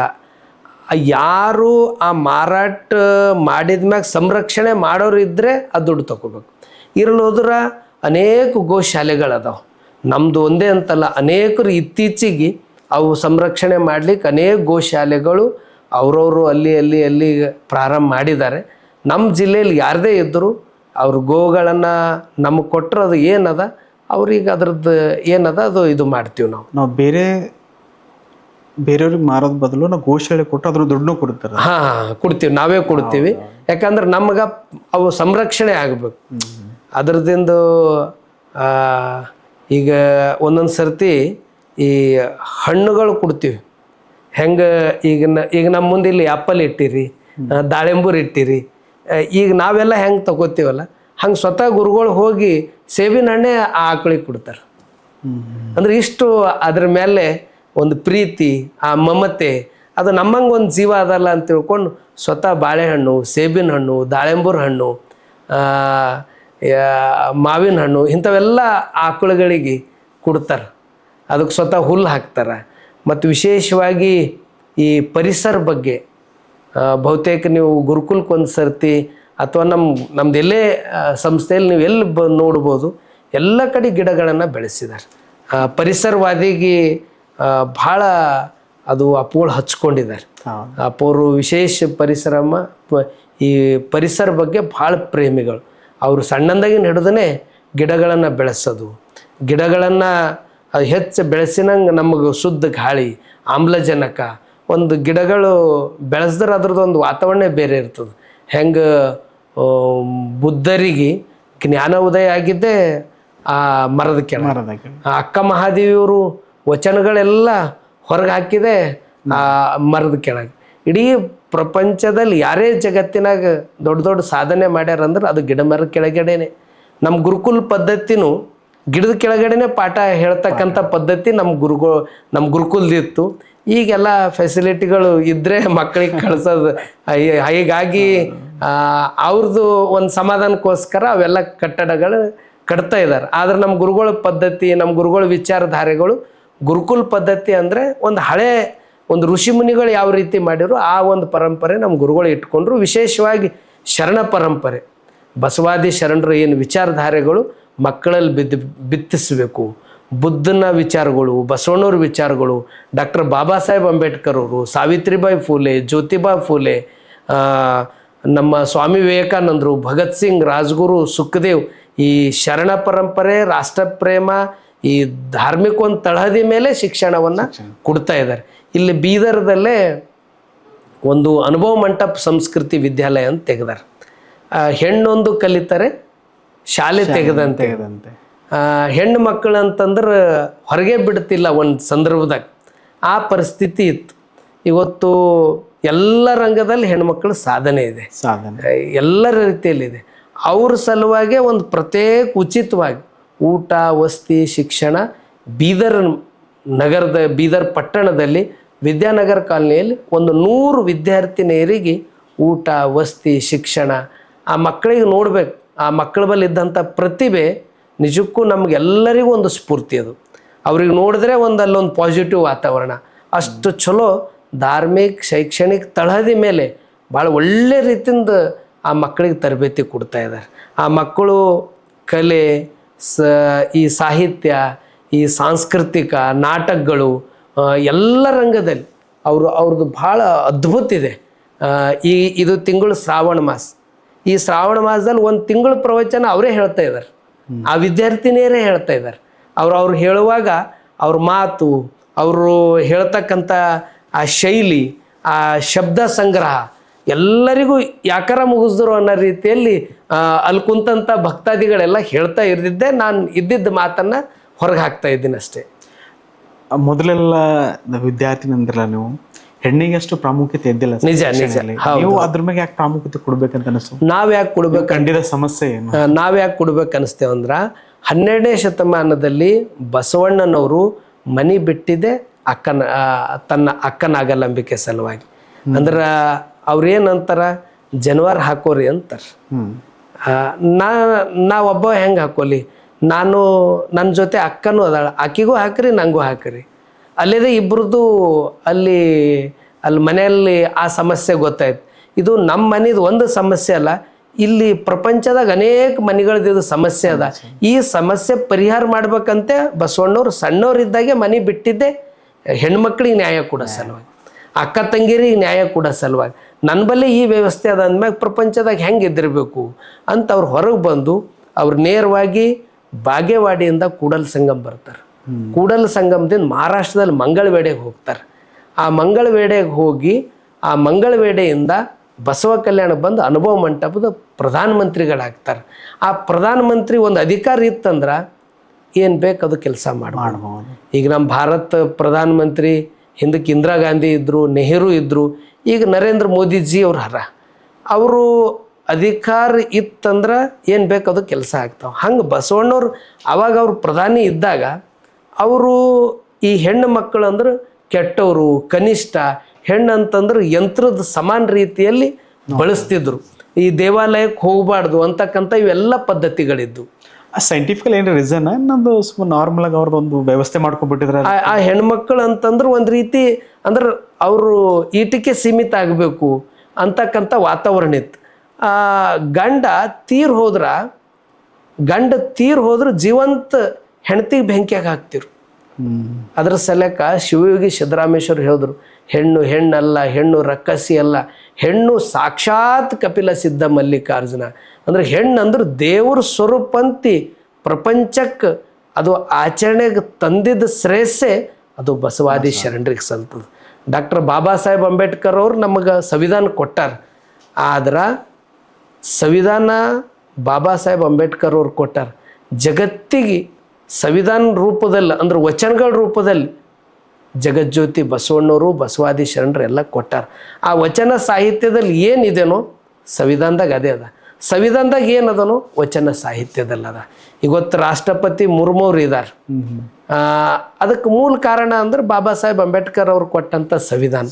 ಅಂಬೇಡ್ಕರ್ ಅವರು ಸಂವಿಧಾನ ಹೆಂಗೆ ಇದು ಮಾಡಿದ್ರು, ಬುದ್ಧನ ವಿಚಾರಗಳು, ಬಸವಣ್ಣವ್ರ ವಿಚಾರಗಳು ಸಂವಿಧಾನ ರೂಪದಲ್ಲಿ ಅವರು ತಂದರು. ನಾನು ಯಾವಾಗಲೂ ಹೇಳ್ತೀನಿ,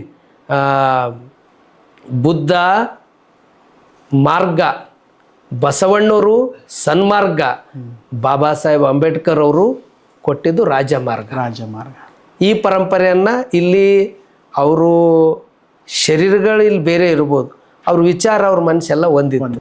ವಿಧವೆಯರಿಗೆ ಏನಂತ ಇದು ಏನದು ಈಗ ದತ್ತು ಮಕ್ಕಳಿಗೆ ಒಂದು ಇದು ಮಾಡಿದ್ರಲ್ಲ, ವಿಧವೆಯರಿಗಂತ ಏನು ಮಾಡಿದ್ರು? ಇಲ್ಲ, ವಿಧವೆಯರಿಗಂತ ಮಾಡಿದ್ದೇನು ಅಂದ್ರೆ ಅವ್ರಿಗೆ ಆಶ್ರಯ ಕೊಡ್ತೀವಿ.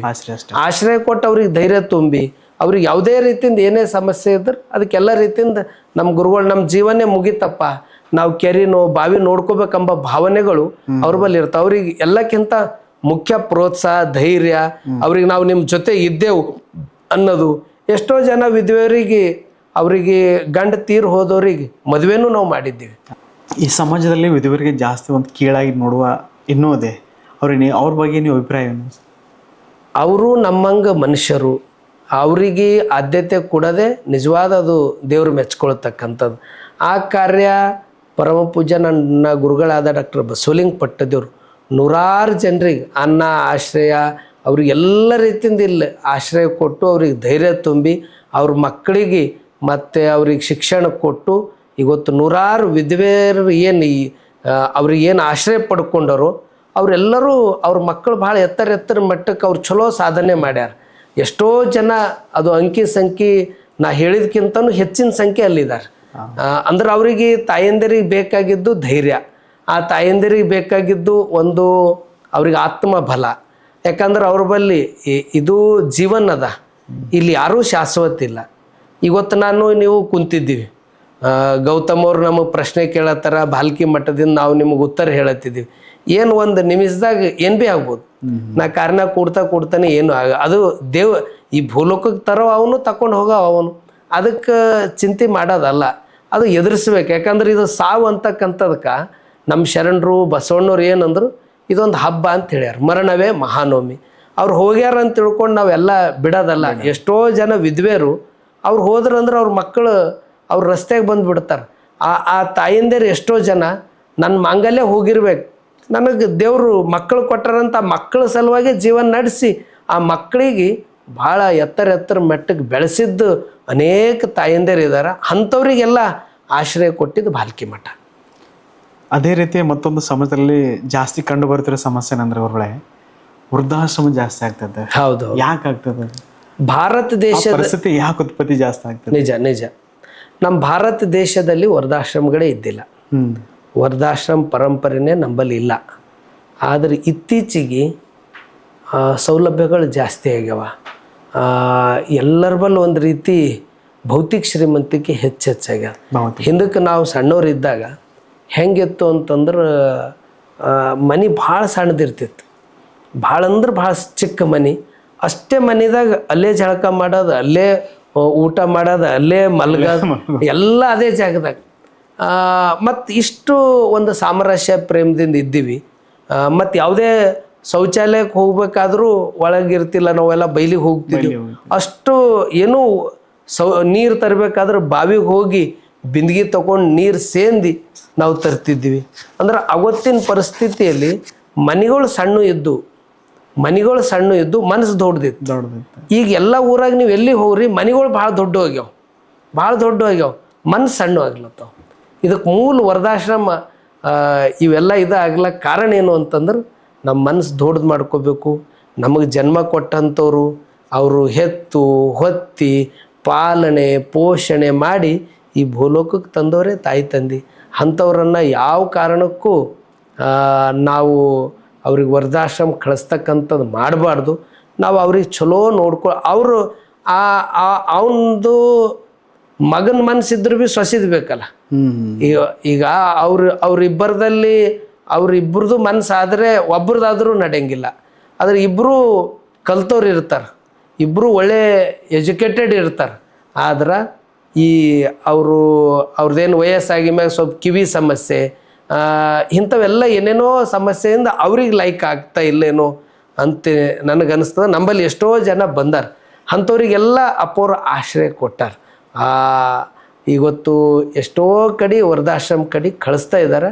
ಅದನ್ನು ಬದಲಾವಣೆ ಆಗಬೇಕಾದ್ರೆ ಅದು ಮಕ್ಕಳಲ್ಲಿ ಆ ಸೊಸೆಯರಲ್ಲೇ ಬರಬೇಕು. ನಾವು ವೃದ್ಧಾಶ್ರಮ ಜಾಸ್ತಿ ಉತ್ಪತ್ತಿ ಅದನ್ನ ಅದು ಜಾಸ್ತಿನೇ ಬೆಳೀತಾ ಕಡಿಮೆ ಆಗೋದಿಲ್ಲ. ಆ ಸಮಸ್ಯೆ ಪರಿಹಾರ ಏನು ಅಂತ? ಸಮಸ್ಯೆ ಪರಿಹಾರ ಅದು ಸಾಮೂಹಿಕವಾಗಿ ಎಲ್ಲರ ಬಲ್ಲೇ ಬರಬೇಕಾಗ್ತದೆ.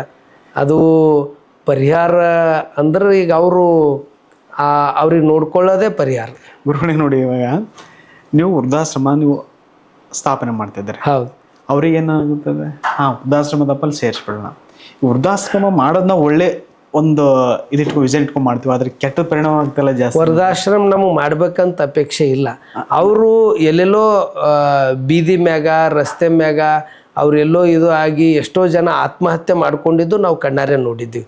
ಅದನ್ನು ಆಗಬಾರ್ದು, ಅವ್ರನ್ನ 4 ದಿನ ಚಲೋ ಇರ್ಲ ಅಂತ ತಿಳ್ಕೊಂಡು ಅವ್ರ ಸಲುವಾಗಿ ನಾವು ಮಾಡ್ಲತ್ತಿದ್ದೀವಿ. ಅವ್ರು ಹೊರಗೆ ಕಳ್ಸಲ್ಲ ಹೋದ್ರೆ ನಾವು ಮಾಡೋ ಪ್ರಶ್ನೆನೇ ಅಲ್ಲ. ಈ ಮಾಡರ್ನ್ ಜನ್ರೇಷನ್ ವಿಚಾರ ಆಗೋದಷ್ಟೇ.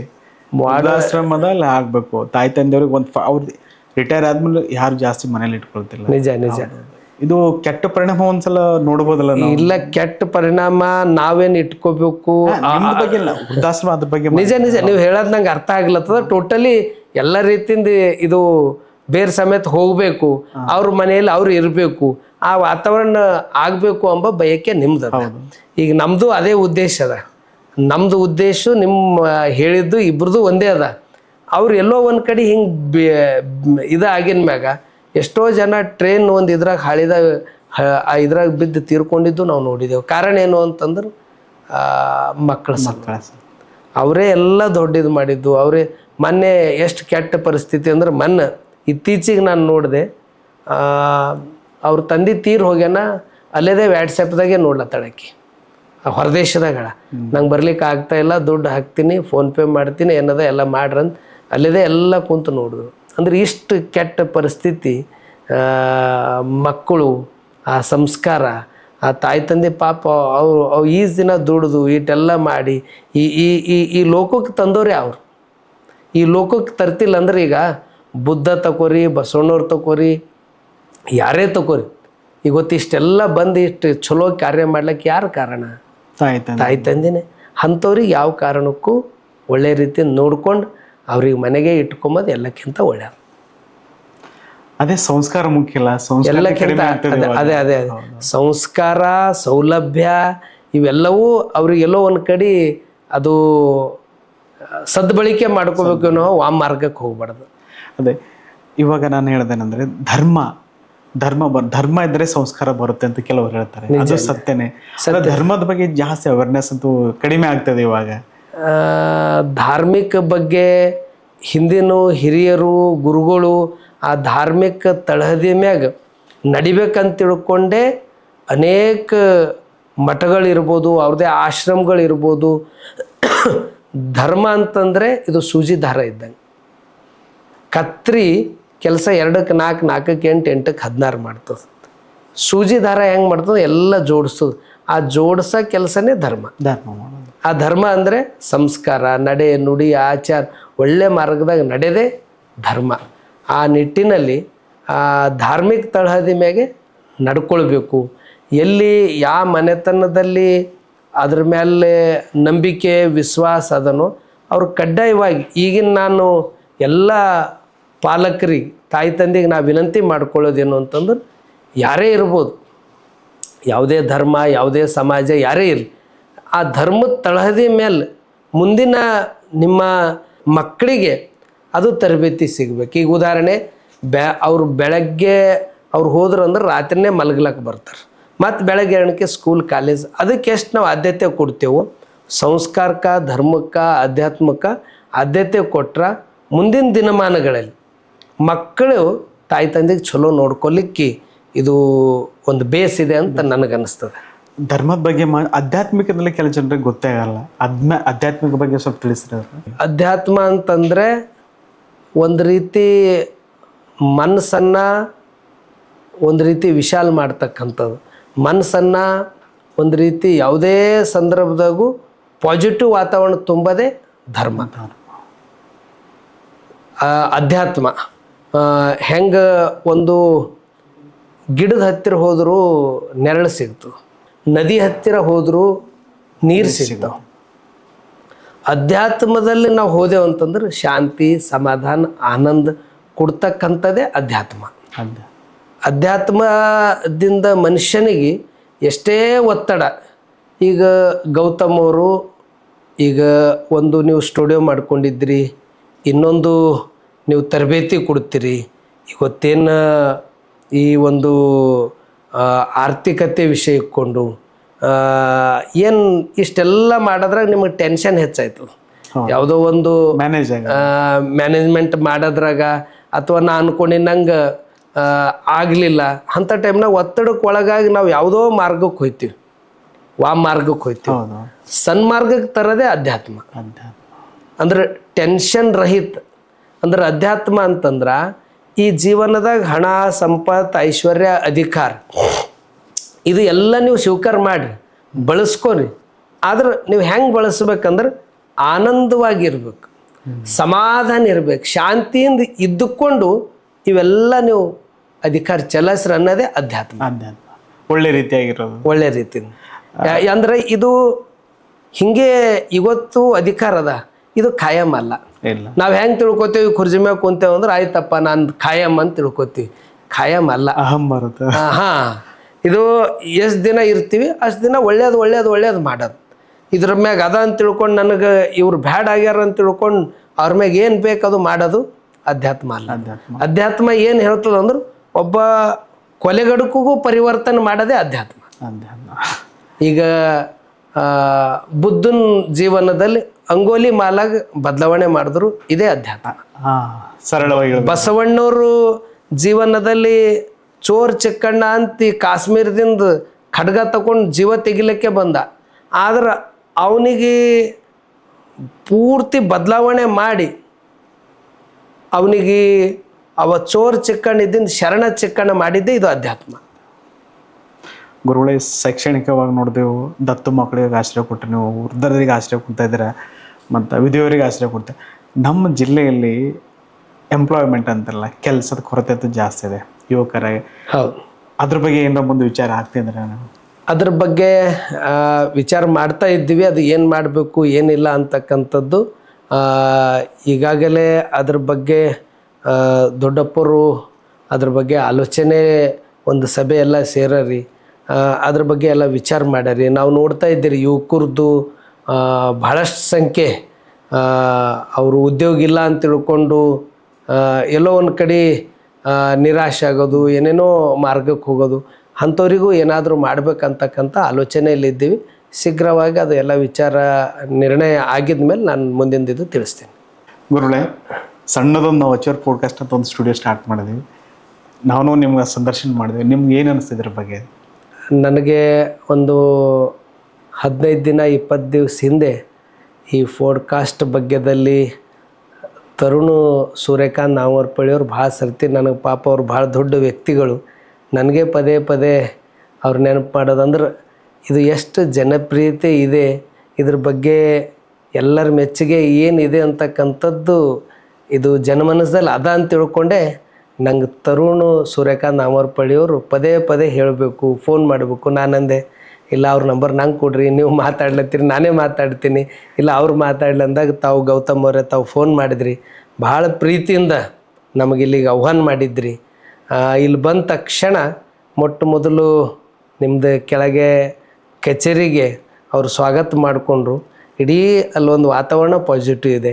ಮತ್ತು ಇಲ್ಲಿ ಸ್ಟುಡಿಯೋಕ್ಕೆ ಬಂದ ತಕ್ಷಣ ಅಂತೂ ನಾನು ಆರಂಭದಲ್ಲೇ ಹೇಳಿದೆ, ಇದು ಯಾವುದೋ ಲೋಕದಾಗ ಕುಂತಂಗಾಗ್ಯದ. ಇದು ನನಗಂತೂ ಬೀದರ್ ಹೊರಗೆ ಹೋಗೋಣಕ್ಕೆ ಬೀದರ್ ಅನ್ನಿಸ್ತದ. ಇಲ್ಲಿ ಅಂತೂ ಏನೂ ನೆನಪಾಗ್ತಾ ಇಲ್ಲ ನನಗೆ. ಅಂದ್ರೆ ಅಷ್ಟು ವಾತಾವರಣ, ನೀವು ಕೇಳ್ತಕ್ಕಂಥ ಪ್ರಶ್ನೆಗಳು, ನೀವೇನು ಸಮಾಜದಲ್ಲಿ ಸಾಧನೆಗಳು ಆಗ್ಯಾವ ಅಂಥವ್ರಿಗೆ ಬೆಳಕಿಗೆ ತಂದು ಇನ್ನಿಟ್ಟು ಪ್ರೋತ್ಸಾಹ ಕೊಡ್ಬೇಕು ಅನ್ನೋದು ನಿಮ್ದೇನು ಫೋಡ್ಕಾಸ್ಟ್ ಕಾರ್ಯ ಮಾಡ್ತಾ ಇದೆ. ನಿಜಕ್ಕೂ ಇದು ಎಲ್ಲರಿಗೂ ಒಂದು ಮಾದರಿ. ಇದನ್ನು ಉತ್ತರ ಬೆಳೀಲಿ. ಇದರದಿಂದ ಅನೇಕರಿಗೆ ಒಂದು ನಾನು ಇಂಥ ಸಾಧನೆ ಮಾಡಬೇಕು ಅಂತಕ್ಕಂಥ ಶಕ್ತಿ ತುಂಬದೇ ಗೌತಮ್ ಅವ್ರದ್ದು ಉದ್ದೇಶ ಇದೆ. ಇದಕ್ಕೆ ಯಾವ ರೀತಿ ಏನು ಹೇಳಬೇಕು ಶಬ್ದಗಳಿಲ್ಲ. ನಿಜಕ್ಕೂ ಭಾಳ ಖುಷಿ, ಆನಂದ, ತೃಪ್ತಿ. ನಿಮ್ಮ ಒಂದು ಫೋಡ್ಕಾಸ್ಟ್ದಿಂದ ನನಗೆ ತೃಪ್ತಿ ಆಗಿದೆ ಅಂತ ಹೇಳ್ತೀನಿ ಅಷ್ಟೇ. ಧನ್ಯವಾದ. ತುಂಬ ಧನ್ಯವಾದ.